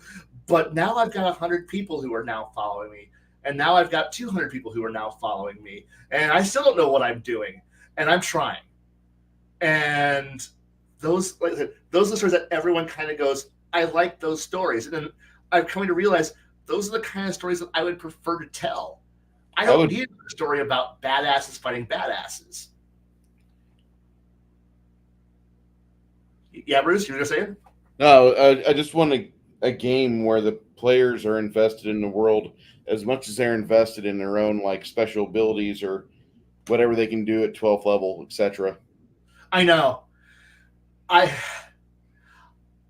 like, if only I could clone myself 6 times and then run my game with just 6 of me, it would be a great game. Actually, I'd be bored as fuck. I'd hate it because I'd have 6 of me and then I wouldn't really have a lot of variation to bounce off of. What I need is 6 other people. I have 5 other people who are invested like that. I could see that being very valuable. It's like, I would like more Caiaphas Canes. I would like to have more net runners. Like I would like to have more people to play, not a pile of stats, but a person. It's like, I know one of my favorite characters. I started that character out, and they were found on the side of the road because they got ambushed and then left for dead. And a different player who was playing a cleric. This is how I got introduced to the party. The cleric, the medic, the cleric of the party walked by and they didn't see the actual mugging, the mugging in the ambush. They just found a dying person on the side of the road. They patched him up, and I had no idea where that character was going to end up. I was just playing what I was told. Here's your character. Here's how you get started. You're slightly amnesic due to the fact that you were literally beaten and stabbed to near death and left in a gutter. And to die. And that's how you got introduced to the party. That's not what they call a glamorous, glorious entry. That was literally, on death's door, and a medic goes, "I got you," and going, "I have no idea what's going on, but I know I'm a badass fighter. But one badass fighter versus 5 equals corpse on the ground," and slowly working through all the trauma, the problems, the various things that came with it. I got complimented. I got complimented on playing PTSD right, because I also have it in real life. I got complimented on playing a lot of trauma right, again, drawing from real life, but playing it in a way that made it actually approachable and interesting for other people. Yes, I was a combat wombat machine in a mostly social problem-solving party. That was actually the reason why I was introduced. I was actually asked to join that game, was because the fact that the entire party was entirely a bunch of nerds who were all problem solvers and puzzle solvers, and they had almost no combat potential because none of them had a lick of sense or combat skills between all 4 of them. And they needed to have somebody to go out there and stand between them and the bullets. And that was my. And the whole party went, hell, shit, bullet sponge person. We're going to make sure that you're good at being the bullet sponge person, so that way we don't have to be the bullet sponge person. And they buffed my happy ass up and turned me into a complete, I'm like, I don't want to be a combat monster, but you're our only combat focused character, because you totally make a combat focused character. I know, but you're our only combat focused character. You're going to do all the heavy lifting for the party. And I'm like, oh, fuckity fuck. Because now I knew that the stakes were now really, really fucking high. Yeah, most of them could pull out guns and shoot and shit, but if it was anything worse than that, they were fucked. They all knew they were fucked. So it was, party was like, buff that bitch, buff him. Here's more armor. Here's a better weapon. Here's more shit. I go, I'm already way more powerful than all of you. They all go, we don't care. You're the only one who fights. Ugh. And I'm like, oh fuck. So I knew every fight I was going to go into for the rest of the campaign was literally going to be me fighting God. And I'm like, I don't want to fight an endless string of gods, please. Can I just not fight this? Can somebody else get tougher? No, you're the only one. Fuck. So it was just this constant having a fear of, I can't fail. I can't fail. I gotta be the best fighter humanly possible, superhumanly possible. Why? Because we keep fighting bigger and bigger anime-inspired badasses who are going to kick my ass one day. And it was literally just that Krillin. They're gonna kick my ass, and that was the truth. And I was like, and being able to almost do that voice, just be like, you think you can handle it? No, I'm gonna die. I'm gonna die bad. But it was a fun way of playing that character, because it was just simply, oh shit, this is gonna be terrifying. I don't know what I'm gonna do. I guess I'm gonna fucking make some shit up. Hey, smart dudes, make me something that I will not die. I will not die in this next encounter. And they're like, here's a one-use cool super weapon. Oh fuck, I don't know how to use this. It's so stupid even you can use it. It's a button to push at the end. Awesome. And it was a hilariously fun game. Like, I didn't know what I was going to turn out to be, but yeah, it was a fun game. That was a fun game. And the thing was they realized that I wasn't playing the world's smartest person.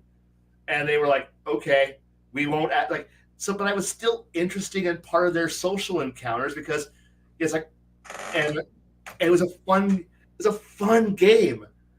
Yeah. That was just interesting. And I'm like, but I was also in a group of other people who played like I did. So we were all in it for the characters. And at a certain point, we actually just threw away the character sheets, because they knew that if it came to combat, I was going to win. But I was going to win badly. It's like, the GM even made fun of it. She even went, guys, just wait for Goku. I go, I'm not Goku. From the kitchen going, I'm not Goku. Like, no, you do. You are. You die a lot. They bring me back. Yeah, but you die a lot. Yeah. I don't. but I don't get stronger. You do get stronger. No, I don't. It was a lot of fun though, but because yeah, we had our characters, but most of the time we didn't need it. We didn't use them, didn't look at them, didn't need them because it was personality driven at certain points. Like we went through sessions where we didn't really go into combat. We were trying to figure out mysteries and do cool stuff. And every once in a while they're like going, "Hey, what are you doing?" "Oh, I'm going to go do some other things that are actually interesting, but you guys go do all the smart guy shit. I'm going to go over here and do other things." And it was fun. It was weird. It was a great adventure. And then, I'm off doing something nice. You're like, yay, I can go start a family. I can go have a nice life. No, nothing's gone wrong in the last, fuck. Which one of you fucked up something now? And then get called back and going, okay, why is everything on fire? This is what happened. Could you go fix it for us? All right. I'm going to go kill everybody. Excuse me. Like, okay, thank you. Like I was their Goku button. Like when shit went wrong, I was like, oh shit, call him in. And walk in there and start, butchering shit. But it's like, it was fun. It's like I knew my place. I had fun outside of combat, but because I know my only job was to stab shit and stab shit in ever more creative ways. But I didn't sit there and go, I haven't stabbed anything in the last 3 sessions. I'm bored. Give me something to stab. No. I actually, at one point, the GM goes, do you mind the fact that we haven't actually had a fight in the last month? I go, no. That means the rest of the party hasn't fucked up yet. If we're not fighting anything, the party's doing their job. We're handling the problem. They're diplomatically solving the solutions. I am just the button you push to make the problem go away in a bloody, brutal fashion. So if I'm not fighting, we're winning. And if I'm fighting, we're going to win, but we've lost because I'm going to kill it. And they know it. And they're like, don't call him. He's we fucked up so bad we want the problem to go away. And we'll take it. And like hit the reset button. Send them. Boom. Hi there, everybody. Click. What are you doing? Reset the kill count. Hello. Like I'm not gonna stop killing till I'm a murder bot. I'm not gonna stop killing until I hit my kill quota. Oh shit. That's right. And that's we're gonna keep throwing men at him until the problem goes away. Zap Brannigan style. But that's how you could play it. Interesting, and I've also played the reverse of that, where my entire party is all combat wombat murder machines. And I'm the only one who isn't a combat machine. But I've got all the social skills and a lot of the problem solving skills and a lot of it's like, oh man, I hit good. I swing sword good. I've got hammer. I can shoot good. I can shoot really good from long distances. Blaine, what do you do? I carry the trauma bag. I carry a trauma bag, and I'm also the chaplain. I'm here to I'm here to heal your soul and patch your wounds, and also file your taxes and make sure that we have enough ammo when we're done. Wow. Okay, you got a job. Yeah, I just do it most of the time in the background. Plus, none of you fuckers get hurt enough for me to actually fix you guys. You know that, right? Well, yeah, we kill it all before we get hurt. That's right. My job is boring. If I got to do anything, you guys are fucked up. And I just sit back and have fun. And having a lot of just weird, stupid shit. Lots of that. And I just sit back and go, no. If you need me, you fucked up. I'm going to sit over here and not do anything. Do you mind not doing anything? Oh, fuck no. I enjoy watching everybody else have fun. I don't need to have fun to enjoy being in the group, to enjoy the setting. I'm there to help. I'm there to assist. but I'm also there as a player because of how rarely I get to play, to enjoy watching other people play, and then I'm going to prod and support them to help them build the hold they need. But when you've got 6 people at the table, not counting me, so there's 7 people total at the table, and 6 of them are war machines. Either they could kill good or spellcast good. Do you really need a 7th person who can shoot good? No. You need a 7th guy who can do everything else in the background. Make sure that somebody who can read a map, somebody who can get supplies, somebody who can make contact, communicate well, do all the shit that murder machines need to be able to like. I don't mind playing the tail in the tooth-to-tail ratio here because somebody's got to do it, and I don't mind being the guy. I don't mind being the person other than Grunt. I don't. And it's like, I don't have to do anything. Like, if I can get through the entire system without doing anything, I'm happy. I'm fucking happy. And it's like, that's why I don't mind playing the odd man out in any campaign, because I'm just going to fill the role. And since most players build for combat machines, I'm going to play the social character. And like, I know that all I'm going to do is sit there with a broom and scoop up all of the plot hooks that are being left behind and forgotten, and then I have a big accordion file full of plot hooks that I will rummage through, and somebody will go, "Hey, what's going on? Let me check. Okay, I think I missed this one. While you guys were all out beer drinking and carousing, I talked to this person. They might be a clue lead. If any one of you want to take point on this, just take the right over there. They're over at that address. You need to take that one." And like, being the note taker and the person who's just there to list off the party treasury, list out their funds, make sure that the bills are paid, the resurrection fund is up to spec, and we have a list of all of our major NPCs accounted for. That's a job. That is a full fucking job. I think I froze here. I don't know why. I can still hear you though. Okay. We've been talking for about 3 hours and some odd change, right? Yep. Okay. Just want to let you know that, like, you obviously had some things in your mind. When I wrote all my shit, yes. Oh, God. Just talking like that's just like it's a lot of energy being just thrown out right then. Exuded. You're just completely pushing that right out. Yeah, and it's like I want people to just have like. I think that's why I'm bored a lot when I hear people talk about their characters. So the first thing you hear is, "I'm a level 12 character." I have a level 12, level 30, level 40 character. I'm like, I don't care.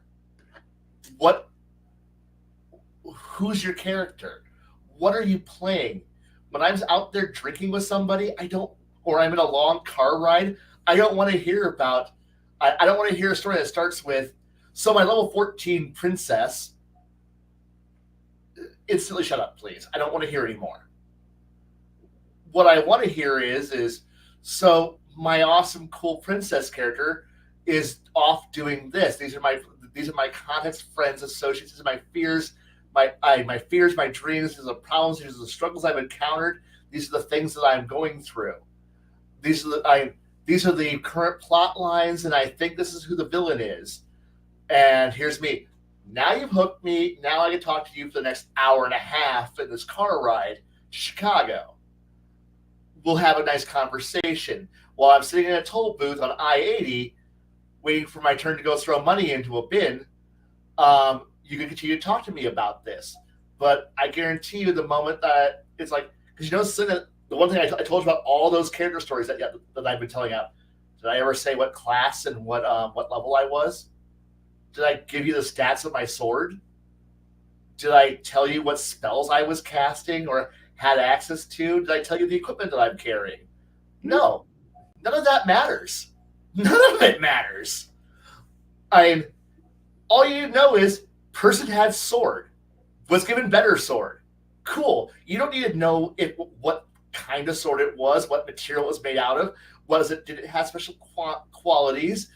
Was it an artifact of some kind? You didn't need to know any of that. You didn't need to know shit about that. You just needed to know that it was a good character, cool story, lots of neat things happening. And there was a plot line, and it involved murdering people or being there to make sure that the bills are paid, that the lights come on, and that we have a ride home, that we have somebody who's carrying the radio, so that way we can go tell base, hey, we need an extraction. Hey, we're here. Yeah, I know we got 5 people who can read a map, but no, they're all idiots and they don't know how to read a map. We're here. Could you drop artillery over there? No, not there, over here, so that way it's close to us but not killing us. Thanks, bye. Click. And it's like, wait, so you built an entire character whose entire job is to call in artillery. Yeah, I'm a forward observer. That's it. A forward observer who's a medic and a cleric. You mean like a D&D cleric? No, on Sundays I stand before a pulpit and tell all of you that you're all fucking that no, you're not getting a crop failure. I know you spent the whole weeks sowing your seeds and now you're praying for a crop failure. Sorry, not happening. Stop it. Fuck it, I know half of you are hungover. Don't give a shit. I don't give a shit. Excuse me, I'm gonna go over here and get drunk and stack more bodies. Excuse me. And it's like that was the kind of shit that we were like. You didn't need to know. You didn't even know what game engine we were playing. It was just a fun way of like. Those are the stories that are more interesting, and I'm afraid most people don't have those kind of stories to tell from their gaming careers, and that's kind of a shame. It's like I want to hear everyone tell me their stories, but I don't want to hear the mechanics. I want to hear the personality behind that mechanic. I want to know that I want someone to like a character so much that if I was to ask you, hey, could you play this character again in a different setting? Could you be that person again? Yeah, that's the story I want to hear. That's the character I want to have invested. I want to sit in a car. I want to sit in a car or sit at a bar and pound pints while listening to them tell stories. Those are the interesting people. I agree with that. Oh, and I'm now tired. I think I've actually exhausted myself on that long run. But I wanted to end cap on a good point. I think you hit a really good point.